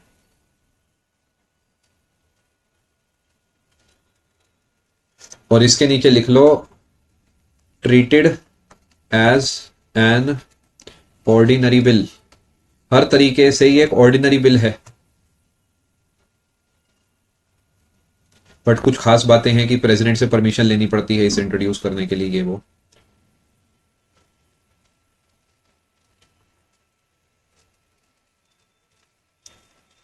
रिपीट करते हैं, देखो मेरे पास एक पैकेट है, ये पैकेट है मनी बिल, ठीक है। मैंने कीबोर्ड माउस खरीदा एक लॉजिटेक का, तो उसके अंदर एक माउस निकला, एक कीबोर्ड निकला। अगर मैं सिर्फ माउस खरीदता तो मनी बिल था, बट उसके अंदर कीबोर्ड भी निकल गया, तो मनी बिल तो था ही, साथ में और कुछ भी था, तो ये हो गया फाइनेंस बिल आर्टिकल 117 क्लॉज 1 वाला। अब मान लेते हैं एक दूसरा मैंने सामान मंगवाया जिसके अंदर माउस नहीं था, बट कुछ एसोसिएटेड था कॉन्सोलिडेटेड फंड ऑफ इंडिया से, जैसे ये, तो ये है फाइनेंस बिल टाइप 2 का, जो कि आर्टिकल 117 के क्लॉज 3 में आता है। तीन बातें बताई हैं, पहली बात है मनी बिल, दूसरी बात बताई है मनी बिल के साथ और कुछ, ये है 117 क्लॉज 1। तीसरे नंबर पे आपको बताया गया है ऐसा कुछ जिसमें मनी बिल का कुछ नहीं है, बट कुछ ना कुछ ऐसा है जो खर्चे से जुड़ा है, खर्चे से जुड़ा हुआ है। ठीक है जी, अब मैं थोड़ा सा किताबी ज्ञान आपको यहां पर दे देता हूं। अरे भाई समझ आया ना, ठीक है। लिखूंगा भी देसी भाषा में, चिंता मत करो, जिससे पेपर में दिमाग में क्लिक कर जाए। Finance bill type 1 article 110 money bill plus कुछ एक्स्ट्रा, ऐसे लिखा है जो पेपर में आपको मदद करे, ठीक है जी। रिलेटेड टू रेवेन्यू और एक्सपेंडिचर, कोई कमाई या खर्चे से जुड़ा है ऑब्वियसली, तभी वो फाइनेंस बिल है। ये related to finance, related to revenue expenditure, मैं पूरे सबके आगे लिख सकता हूँ, यहीं पे लिख सकता हूँ, ये सबके सब रेवेन्यू एक्सपेंडिचर से ही जुड़े हैं जो आपके सामने लिखे हैं। फाइनेंस बिल कैटेगरी 1 में कुछ एक्स्ट्रा है आर्टिकल 110 के अलावा, ध्यान रखेंगे आप, ठीक है। आगे चलते हैं। इसी के साथ यही लिख दूं, यही लिख देता हूं, चलो। देखो, सिमिलैरिटी थोड़ी मैं समझाने की कोशिश करता हूं, श्याम पहले पूरा लिखूंगा और उसके बाद आपको समझा दूंगा, अगर नहीं समझ आएगा। Like, performance money bill. Yes, Bruce, you can understand it like that. नहीं नहीं देव, यूपीएससी तो इससे भी ज्यादा मांगता है, अभी तो कुछ भी नहीं है, ये तो आटे में नमक जितना है, अभी बहुत कुछ है अभी, और वो बस मैं शो ऑफ नहीं करता तो उस बारे में बातचीत नहीं कर रहा। बहुत बढ़िया टॉपिक्स होते हैं अगर पढ़ाने वाला बढ़िया हो और पढ़ने वाले में थोड़ा दिलचस्पी हो, सारे टॉपिक्स बढ़िया होते हैं। अरे हमने तो हिस्ट्री को जानदार बना दिया, नहीं नहीं ऐसा कुछ नहीं है, ऊपर वाले से डरते हुए कह रहे हैं। खैर आगे चलते हैं। फाइनेंस बिल जो है ये आर्टिकल 110 प्लस कुछ एक्स्ट्रा है, मनी बिल के साथ कुछ एक्स्ट्रा होगा, रेवेन्यू और एक्सपेंडिचर से जुड़ा होगा। अब क्या खास बात है फाइनेंस बिल 1 में जो बार बार मैं मनी बिल बोले जा रहा हूं, late me explain. Similarity between money bill and finance bill. कौन सा फाइनेंस बिल? 117 क्लॉज 1 वाला, ध्यान रखना, 117 क्लॉज 3 वाला नहीं, फाइनेंस बिल कैटेगरी 1। क्या खास बात है? सबसे पहली बात, both are introduced only in Lok Sabha, याद है ना, वो लोकसभा में इंट्रोड्यूस हो सकता है, अभी पढ़ाऊंगा मनी बिल, चिंता मत करो। Only on prior recommendation of president, यानी ये भी लोकसभा में ही इंट्रोड्यूस हो सकता है, राज्यसभा में नहीं, और इसके लिए भी पहले आपको परमिशन चाहिए होती है प्रेसिडेंट ऑफ इंडिया की।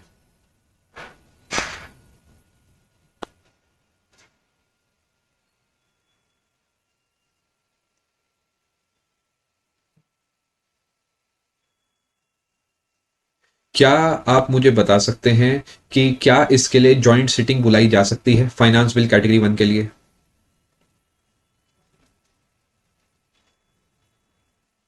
यस, ये एक क्लॉज को छोड़ के बाकी ये ऑर्डिनरी बिल जैसा है, मैं लिख देता हूं। In all other aspects finance bill category 1 is similar to an ordinary bill. यानी यहां पर जॉइंट सिटिंग बुलाई जा सकती है। कैसे? देखो, as it can be rejected और amended by Rajya Sabha. Joint sitting can be called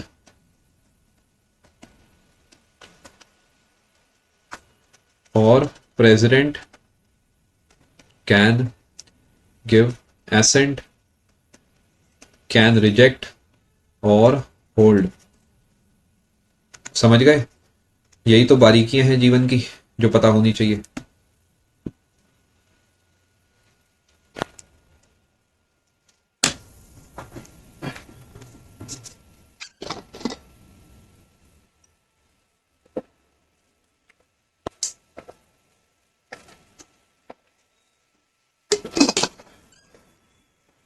आपका कमेंट रुको, मैं चेक कर लेता हूँ।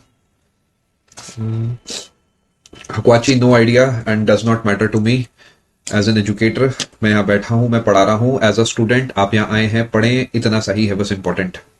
But it is a part of money bill. बस ब्रोस, यही तो नहीं कहना था। It is not a part of money bill. Money bill plus something, आपके एग्जाम्पल को पकड़ते हैं, मेटल वाले को केमिस्ट्री भी पढ़ाता हूं। Alloy does not have the property of its constituent elements.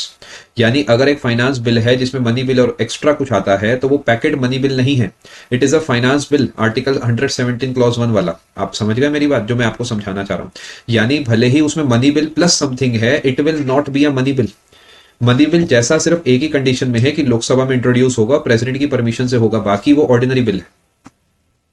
समझ गए? This is not a money bill. This includes something of money bill nature, that is it. Confuse नहीं होना है, बहुत स्पेसिफिक लैंग्वेज लिखी जा रही है आपके लिए, ठीक है? अब कौन डिसाइड कर रहा है कि मनी बिल है नहीं है? समझ ही नहीं आ रहा। Speaker. Speaker can decide whether a bill is a money bill और नॉट। Speaker decides. ये पेपर का सवाल है, 1 करोड़ बार पूछा गया है ये सवाल। Weather a bill is a money bill और नॉट। स्लाइड रिपीट कर दें, एक काम करते हैं, सोनपरी सबकी मुश्किल हर दिन ठीक कर देंगे, चिंता ना करें। मैंने भी देखा है वो सीरियल बहुत ज्यादा अपने बचपन में। पहले आपको जो है तीनों जो है सारे बिल समझा देते हैं, कैटेगरी 1 कैटेगरी 2 मनी बिल, फिर तीनों को कंपेयर करके रिपीट कर देंगे, चिंता ना करें, ठीक है? Speaker decides whether a bill is a money bill और नॉट। बस ये आपको ध्यान रखना है, पेपर आपसे ये पूछता है। आगे चलते हैं। It is not complicated Saloni, don't worry. चलो, अभी आप नोट करो। मैं इस क्लास को तब एंड करूंगा जब आपको हर एक बच्चे को पूरे तरीके तीनों में फर्क पता होगा, मैं गारंटी देता हूं। बट मेरी बात को आराम से सुनते जाओ। पहले मनी बिल पढ़ा लेते हैं ना, तभी तो मजा आएगा। मनी बिल की बातें हो रही है, मनी की बातें कितनी भी होती रहे, जब तक हाथ में नहीं आएगा पैसा तब तक उसका मजा कैसा है ना? तो पहले मनी बिल पढ़ लेते हैं, उसके बाद ही तो समझ पाएंगे इसमें उसमें फर्क क्या है।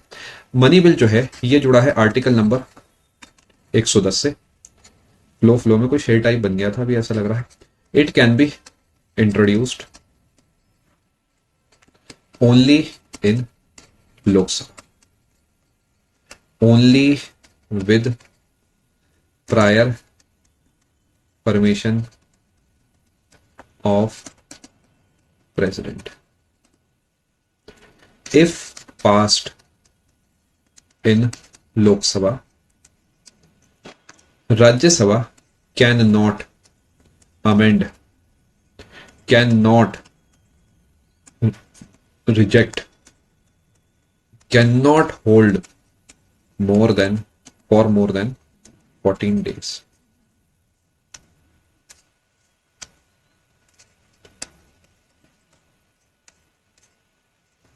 ध्यान रखेंगे।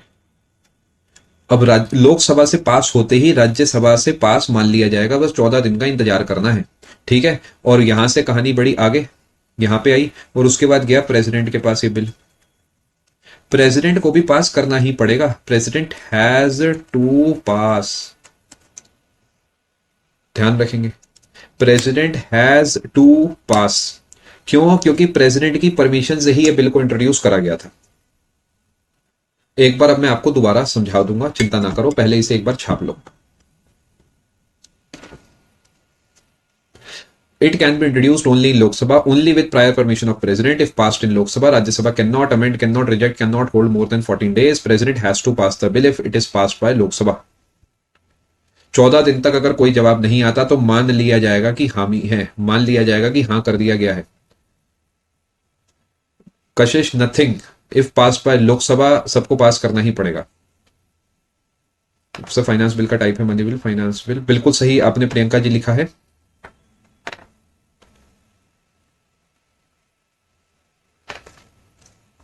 देखिए मैं आपको बताता हूं मैं कैसे पढ़ा रहा हूं आपको, लेट मी एक्सप्लेन। देखो मैंने आपको जो है यहां से कहानी लिखवाना शुरू करा था, है ना। मैंने आपको लिखवाया ऑर्डिनरी बिल पहले पढ़ा दिया, फिर मनी बिल पहले पढ़ा दिया, तीसरे नंबर पे finance bill. Actually finance bill का ही एक टाइप मनी बिल है।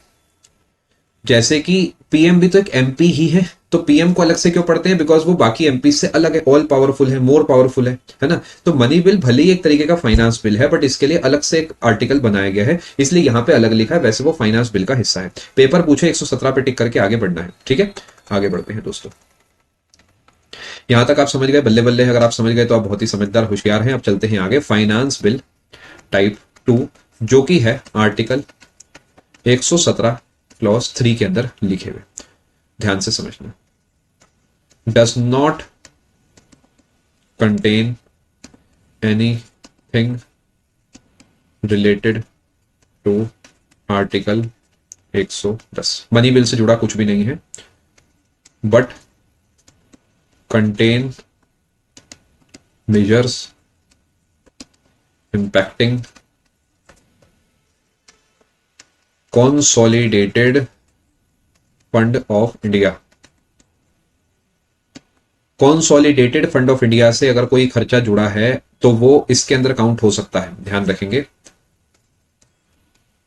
Similar to ordinary bill.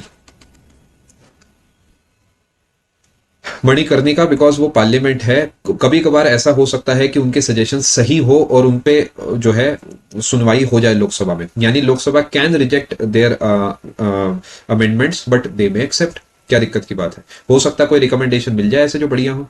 Similar to ordinary bill है, आप इस बात को ध्यान रखेंगे। ये मतलब इन ऑल एस्पेक्ट्स।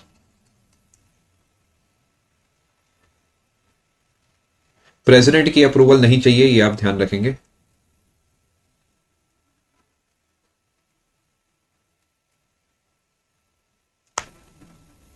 ठीक है, एक छोटा सा क्लॉज है, थोड़ा हाई लेवल है, मैं फिर भी पढ़ा देता हूं, ध्यान रखना। अजीबो गरीब सा एक फीचर है इस बिल का, neither house may pass the bill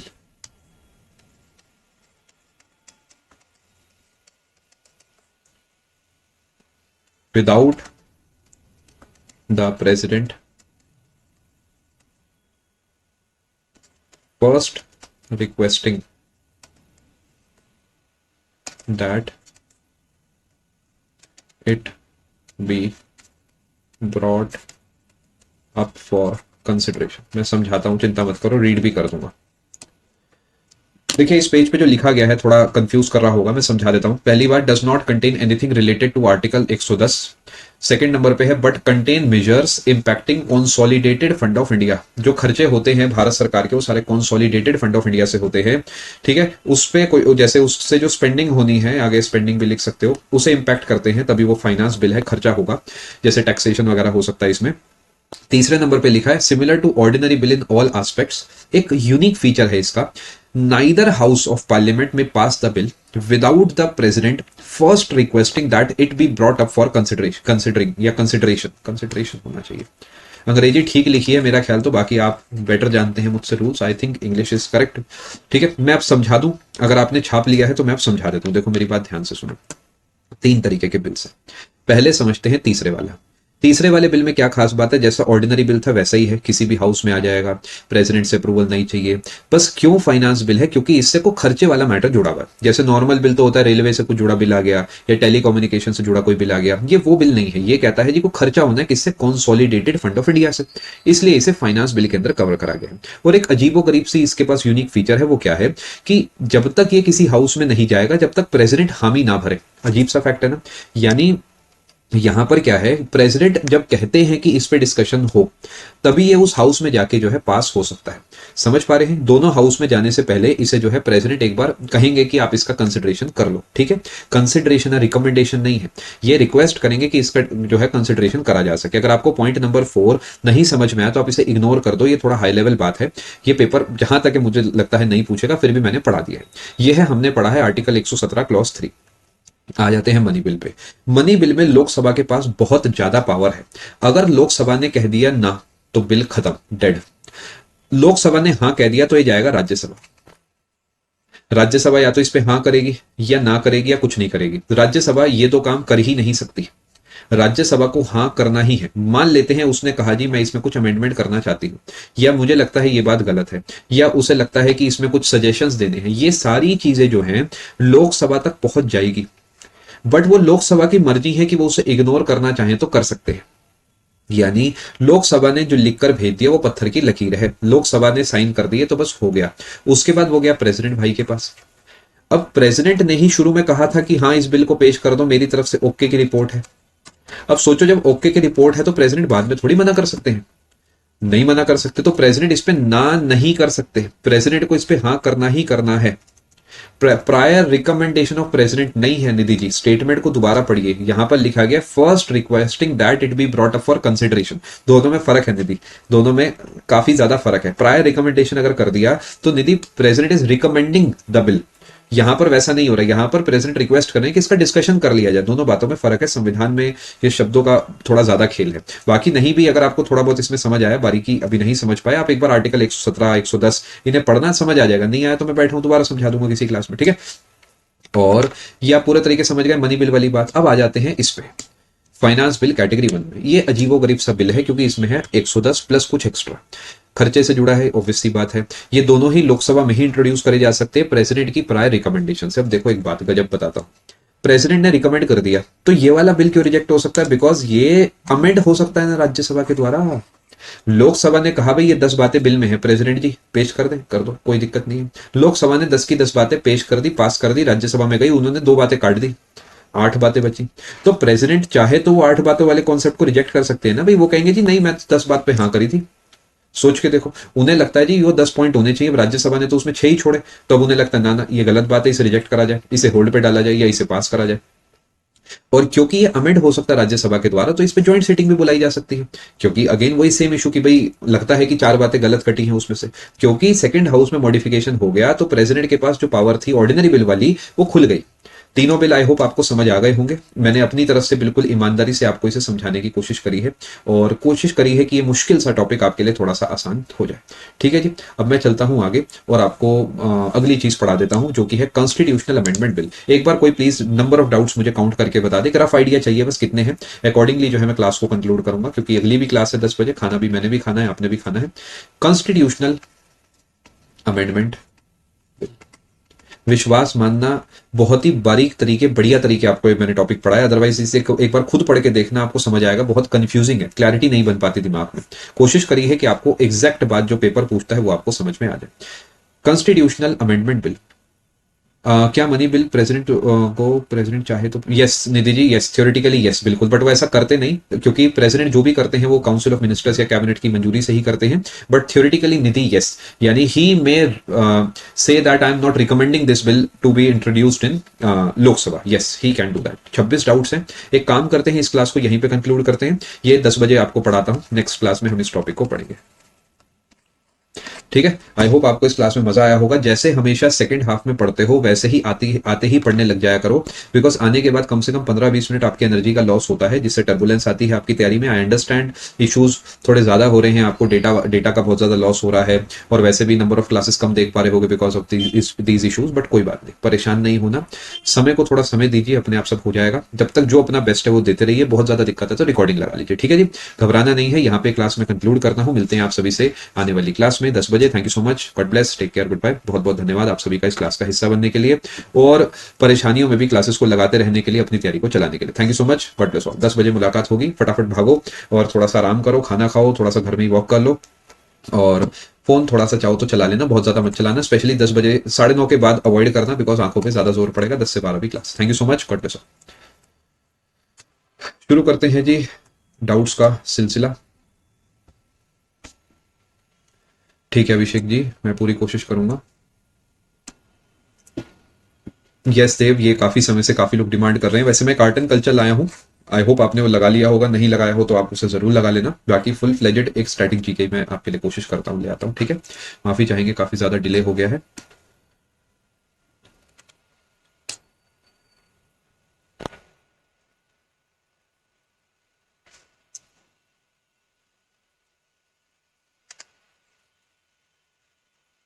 Shyam, अगर मनी बिल की बात कर रहे हैं तो यस।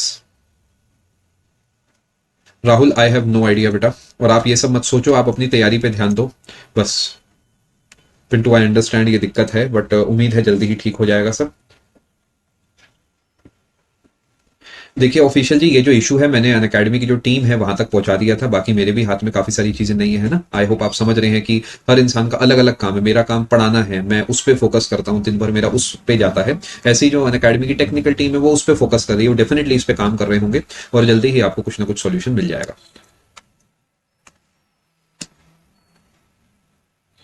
अभी तक श्रुति जी जो मेरे पास अपडेट है वो ऐसा ही रहेगा। मे बी आने वाले समय में कुछ चेंज आ जाए, बट एज ऑफ नाउ जो लेटेस्ट अपडेट मेरे पास है वो ऐसा ही रहेगा। ठीक है गितिश जी, ये मैं एक बार कह दूंगा। वैसे मैंने कह दिया था, आप लोग भी अपने पार्ट पे चाहें तो उन्हें मैसेज कर सकते हैं, क्योंकि पीडीएफ मिलने से बहुत आराम रहता है। क्योंकि अब बार देखिए हर चीज़ के नोट्स बनाना मुश्किल हो जाता है काफ़ी बार एस्पिरेंट्स के लिए।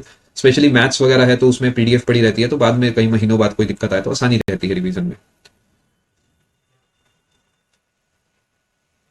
मैं समझता हूँ अभिषेक जी ये इशू, और उम्मीद है जल्दी ही इसका सोल्यूशन भी मिल जाएगा।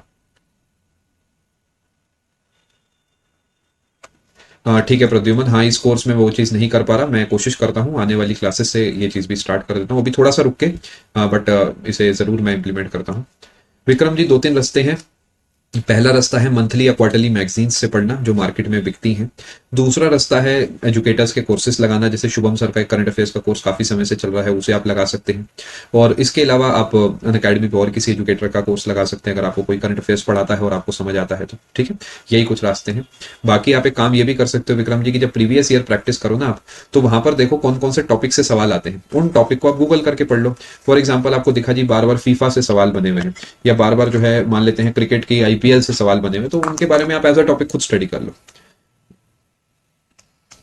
देव, ये मॉक कितने देने चाहिए, ये आंसर है आपकी तैयारी पे डिपेंड करता है। यानी अगर आपकी तैयारी पूरी हो चुकी है, 50, 60, 70% हो चुकी है, जैसा मैं देख पा रहा हूँ 130 नंबर आपके आ रहे हैं, तो वहां तक शायद आप पहुंच गए होंगे, तो हफ्ते में 2 दे सकते हैं। थोड़ा माइंड फ्रेश हो जाता है, जैसे एवरी वेडनेसडे, एवरी संडे, और maybe every Wednesday, every Saturday and then Sunday should be a break, एक दिन ब्रेक मिलना चाहिए।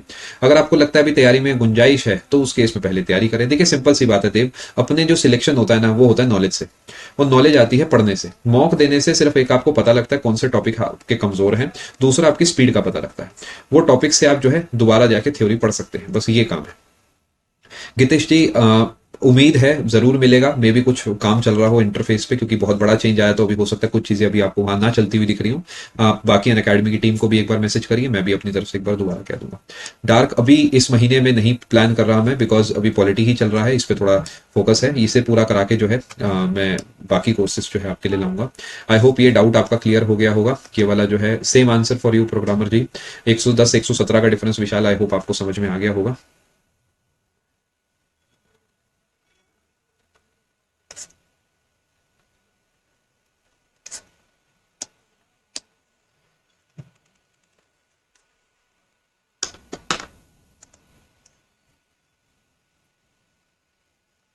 यहाँ पर थोड़ा आपको मेरी मदद ही करनी पड़ेगी रूबी जी, आपको या और किसी को। मैं आपको, क्योंकि हिंदी मेरी उतनी बढ़िया नहीं है, ये आप मेरी कमी कहें, कुछ भी कहें, कह सकते हैं, मैं आपको समझा देता हूँ। एक्सेलरेशन तो ये मैं समझ गया हूँ। अब केंद्रीय और स्पर्श रेखा 45 90 ही होना चाहिए वैसे तो, जहां तक मैं समझ पा रहा हूँ। ऐसा कुछ सवाल है कि भाई ये स्पर्श रेखा, नहीं नहीं ये नहीं होगा। आप में से कोई चाहे तो ये दो शब्दों की एक बार इंग्लिश लिख दीजिए, चाहे रूबी जी आप लिख दीजिए, चाहे और कोई लिख दीजिए। यहाँ पर थोड़ी हेल्प लगेगी आप लोगों की। देखिए ये होता है वेलोसिटी की डायरेक्शन, ये होता है सेंट्रीफ्यूगल की, ये होता है सेंट्रीपेटल की। बाकी आपके कमेंट आएंगे तो देखते हैं। Mani, after syllabus completion, that is the case. See, after syllabus completion, what does it mean? That you have completed your syllabus, you are not able to find anything new in your theory classes. So in that case, you may, because you have the time, you are totally free. पूरे दिन आप बिल्कुल खाली हैं तो आप चाहें तो मॉक्स दे सकते हैं, but if you know that you have some topics left, say you have algebra left, you have trigonometry left, और you have say physics left, in that case you should first focus on those subjects rather than going for mocks daily. It depends on the level of preparation that you have, Money, not what I am saying, what other educator is saying, because it depends upon you. You can think about it yourself also, that if you have certain topics left to be studied, why take a mock daily? You can simply complete that topic first, after that only you can check your preparation in the mock, है ना?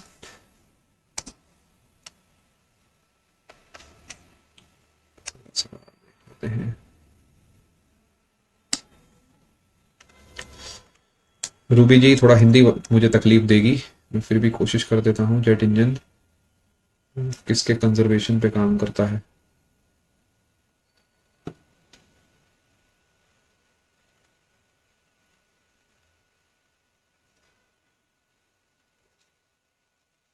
सी ही होना चाहिए I think. बाकी एक बार आपको English वाले options भेजने पड़ेंगे, तब मैं आपकी रूबी जी ज्यादा यहाँ कॉन्फिडेंस से मदद कर पाऊंगा।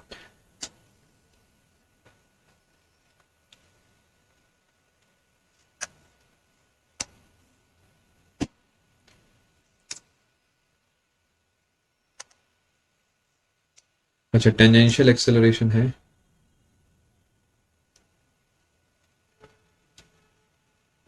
ये टेंजेंशियल एक्सेलरेशन लिखा है क्या? अगर ऐसा कुछ लिखा है और ये अपकेंद्री यानी बाहर अंदर, तो 90 ही होना चाहिए, फिर तो ए होना चाहिए। बाकी रूबी देखिए टेंजेंट का मतलब है इसके परपेंडिकुलर है, यहाँ पर ऐसे है, और ये अंदर है बाहर है, दोनों में 90 बनना चाहिए। तो ये चाहे सेंट्रीफ्यूगल है पेटल है, कोई फर्क नहीं पड़ता, यहाँ पर कुछ भी लिखा हो, है ना? बाकी और देखते हैं, आपने एक और डाउट भेजा है।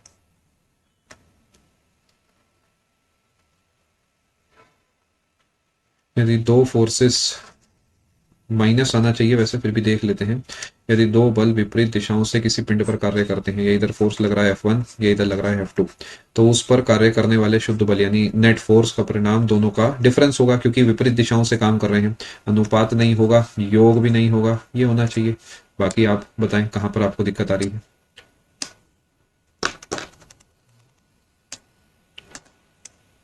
यदि कोई वस्तु एक वृत्तीय गति में एक समान चाल से चल रही है, अगर मैं इंग्लिश सही से कन्वर्ट ना करूं तो मेरी हेल्प करिएगा, मुझे बिल्कुल बताइएगा कि मैं गलत कर रहा हूं। अगर कोई चीज एक सर्कुलर मोशन में घूम रही है सेम वेलोसिटी सेम स्पीड से, यानी इसकी स्पीड जो है यहाँ पर 10 मीटर पर सेकंड है मान लेते हैं, तो क्या होगा? इसका त्वरण ना ही बढ़ेगा ना ही शून्य होगा, वेग बदलता रहेगा, यानी इसकी वेलोसिटी बदलती रहेगी। मैं एक बार एक्सप्लेन कर देता हूँ। मनीष आप एक बार मुझे अपना कमेंट दोबारा भेजो, मुझे दिख नहीं रहा है ऊपर क्या है। देखिए जब ये चीज घूम रही है तो इसकी वेलोसिटी की डायरेक्शन चेंज हो रही है यहाँ पर, अगर आप ध्यान से देख पा रहे हैं ना, क्योंकि वेलोसिटी में डायरेक्शन भी होती है। तो इसका मतलब ये है कि जो वेलोसिटी है वो बदलती रहेगी, एक समान नहीं रहेगी। अब आ जाते हैं एक्सेलरेशन पे। एक्सेलरेशन का फॉर्मूला होता है v² अपॉन r। यहाँ पे v स्पीड को गिनते हैं, यानी वैल्यू को गिनते हैं। तो देखो v भी सेम है, और अगर सर्कल में घूम रही है तो r भी सेम है, तो ये इसकी कोई वैल्यू आएगी। फॉर एग्जाम्पल ये 10 मीटर पर सेकंड से घूम रही है और इसका रेडियस है 2 मीटर, तो एक्सेलरेशन की वैल्यू आएगी 10 × 10/2, यानी 50 मीटर पर सेकंड स्क्वायर। अब देखो ना ही ये जीरो है, ना ही ये बढ़ रहा है, ना ही ये घट रहा है, ये बस लग रहा है अलग अलग दिशाओं में। जब ये यहाँ पे था तो बाहर की तरफ लग रहा है, जब ये यहाँ था तो इस तरफ लग रहा है, जब ये यहाँ था इस तरफ, जब ये यहाँ था इस तरफ लग रहा है। यानी acceleration is constant in value but has changing direction. अगर आपको नहीं समझ में आया हो रूबी जी तो आप एक बार मुझे दोबारा बताइएगा, और अगर हिंदी मैंने कहीं गड़बड़ कर दी हो तो प्लीज बताइएगा, वहां पे हो सकता है मेरे से ब्लंडर हो गया हो।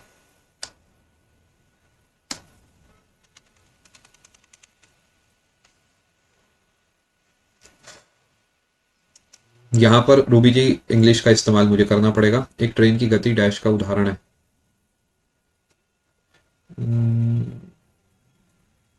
एंगुलर वेलोसिटी भी नहीं होगा। ए सी में से शायद कुछ होगा। इंग्लिश आप प्लीज इसकी भेजिए अगर पॉसिबल है तो।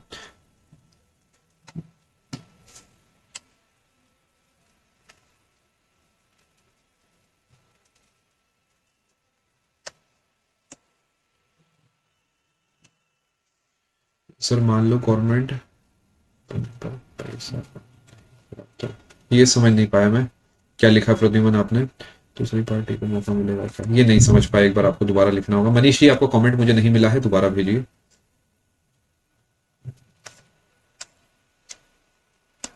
आर्चीज देखिए, इसका आंसर मैं नहीं दे सकता आपको, बिकॉज आपके पास अब 4 ही दिन बचे हैं। जैसा आप लिख रहे हैं 18 को एग्जाम है, आपने महीना नहीं लिखा, तो मैं मान रहा हूँ कि इसी महीने में है आपका एग्जाम। तो आप बस रिवीजन कर लीजिए। क्या प्रिपेयर करूं मैं ये नहीं बता सकता, जो आपने पढ़ा है उसे रिवाइज कर लीजिए, बस यही है मेरी तरफ से।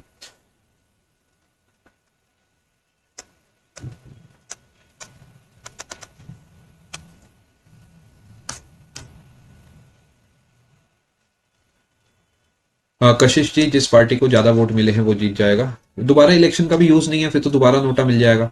वो बस पॉइंट ऑफ व्यू दर्शाता है जनता का। नोटा जो है ना, वो दर्शाता है कि जनता नाखुश है सभी लोगों से। But somebody has to be selected, वहां पर बिना लीडर के नहीं चल सकती चीजें, है ना। आपका स्टैटिक वाला कोर्स करना चाहता हूँ तो आप बता सकते हैं आपके कोर्स में क्या क्या है। ये कौशिक एक बार आप प्लीज चेक ही कर लेना, क्योंकि काफी सारे टॉपिक्स मैंने उसमें करा रखे हैं। आप एक काम कर लो, स्टैटिक जीके 2019 वाला कोर्स एक देख लो, एक आर्ट एंड कल्चर वाला देख लो। काफी सारे टॉपिक्स मैंने इन दोनों में करा रखे हैं। आर्ट एंड कल्चर तो अभी आया है 2023 में, और स्टैटिक जीके का आया है 2019 में, ये दो लगा लो। और इसके अलावा जो है 2021 में जून जुलाई के आसपास एक स्टैटिक जीके का छोटा सा लेकिन बहुत इंपॉर्टेंट कोर्स आया था, एमसीक्यू का 5 क्लासेस वाला है मेरा ख्याल में, 4 या 5 क्लासेस है, ये लगा लेना।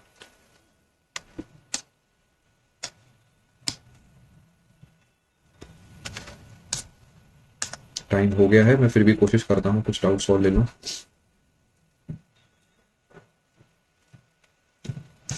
कौशिक, जैसा आप भी देख पा रहे होंगे कि ये स्कोर विजिबल नहीं है, तो आप मुझे आने वाली क्लास में क्या करो, इसे थोड़ा सा जूम करके 2-3 हिस्सों में भेजो। कोशिश कर दो, जैसे इसे भेज दो, इसे भेज दो, है ना, मतलब दिखना चाहिए स्कोर क्या है। और या एवरेज खुद निकाल के भेज दो, कैसे ही भेज दो, तब मैं आपकी जो है ज्यादा मदद कर पाऊंगा। अभी के लिए तो देखिए, सबसे पहले मैथ्स को 100% करिए, रीजनिंग को 100% कीजिए। ये तो मतलब बेसिक सा काम है जो करना ही है अपने को। और आपने इको फिजिक्स करी है, तो आप हिस्ट्री को लगाइए, पॉलिटी लगाइए, ज्योग्राफी लगाइए, बहुत कुछ है। आप क्या कर सकते हैं, पहले पॉलिटी लगा लीजिए, उधर केमिस्ट्री और बायो लगा लीजिए, क्योंकि ये फटाफट पूरा होता है और इससे डायरेक्ट सवाल बनते हैं। हिस्ट्री ज्योग्राफी थोड़ा लंबा रहता है, तो इसे आप चाहें तो थोड़ा सा बाद में भी लगा सकते हैं। क्या किसी को मनीष का कमेंट दिख रहा है? मनीष जी, आपका कमेंट मुझे नहीं दिख पा रहा बिल्कुल भी। और क्योंकि अब मेरी स्क्रीन रिकॉर्डिंग हो रही है, तो मैं चाह कर भी ऐसा नहीं करूंगा कि मैं देख रहा हूं और मैं आपको इग्नोर कर रहा हूं, है ना। वो तो आप जब रिकॉर्डिंग क्लास बनेगी तो भी आप शायद वहां पर देख पाएंगे कि भाई आपका कमेंट आ ही नहीं रहा। क्या किसी को मनीष का कमेंट दिख रहा है? मनीष जी, आपके ऊपर 2 कमेंट आए हैं, सर मेरे डाउट का रिप्लाई कर दीजिए, सर मेरा कमेंट का। उसके बाद रूबी का डाउट है, कमेंट है, कशिश का है, कशिश का है, एंड देन मनीष का है। आप प्लीज एक बार दोबारा भेजिए, वरना मुझे क्वेश्चन टैब में लिख के भेज दीजिए अपना मैसेज, और मैं वहां पे आपको आंसर करने की कोशिश करूंगा।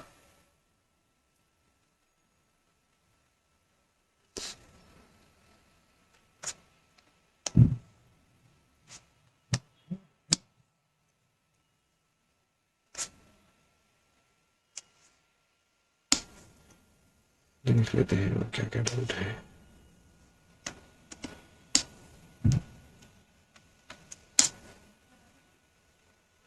हाँ, ये हो सकता है मनीष जी, बिल्कुल एक सर्टेन लिमिट होती है, तो आप ब्रेक करके 2 बार भेज दो। मैं आपको आंसर करने की कोशिश करूंगा।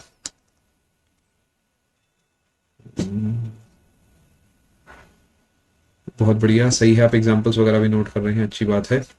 बढ़िया नोट्स बना रहे हैं आप।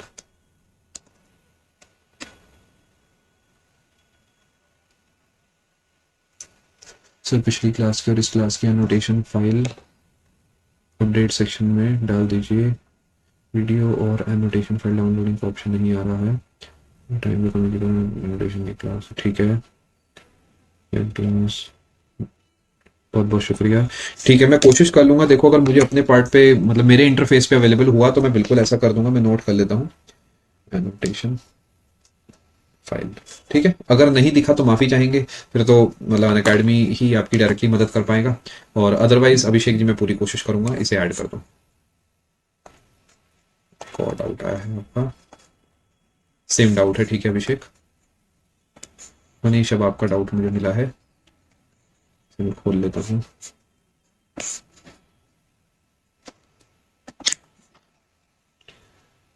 अभी और है क्या इसके आगे? मैं वेट कर रहा हूँ, आप एक बार टाइप करिए।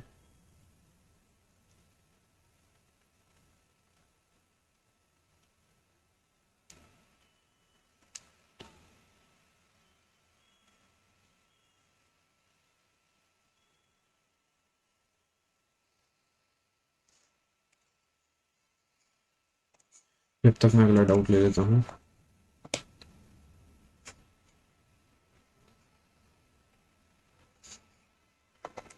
जितेश जी, थ्योरेटिकली यस, बिल्कुल ये सब पे अप्लाई होता है, कोई पॉलिटिकल पार्टी का हो ना हो, इनफैक्ट नॉमिनेटेड से भी एसोसिएटेड है एज पर थ्योरी। तो मतलब अप्लाई होता है, एंटी डिफेक्शन सब पे अप्लाई होता है, और डिसाइड कौन करता है? स्पीकर।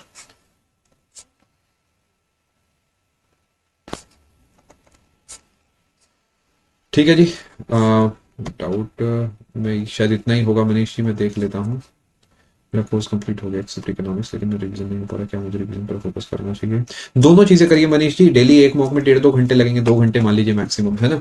बाकी समय आप रिवीजन करो, और रिवीजन के पीछे पड़ जाओ। जैसे आप अभी ज्योग्राफी रिवाइज कर रहे हो, तो अगले 2 से 3 दिन या 1 दिन 10 दिन, जैसा भी आपकी स्पीड और कंटेंट है, पीछे पड़ जाओ जी। ज्योग्राफी को मैं खत्म कर दूंगा। वो खत्म मतलब खत्म की जो फैक्ट्स है ना, वो मैं ऐसे पढ़ूंगा जी कि कल नहीं है मेरे लिए, कल ही मेरा पेपर है। मॉक तब दो कि अभी डेली मॉक पे मत जाओ, हफ्ते में 2-3 मॉक्स दो, जब फैक्ट्स को याद अच्छे से कर लो। ऊपर ऊपर से फैक्ट्स को पढ़ने का मतलब रिवीजन नहीं होता। यानी अगर आपने हिस्ट्री कह दिया कि मैंने रिवाइज कर ली, तो उसका मतलब ये होना चाहिए कि सर मैंने हिस्ट्री के जितने कांग्रेस के सेशंस थे मुझे याद हो गए हैं। मेरे को सब याद है कि कौन सी आत्मीय सभा थी और कौन सी आर्य समाज था, कब बना, कहाँ बना, किसने बनाया।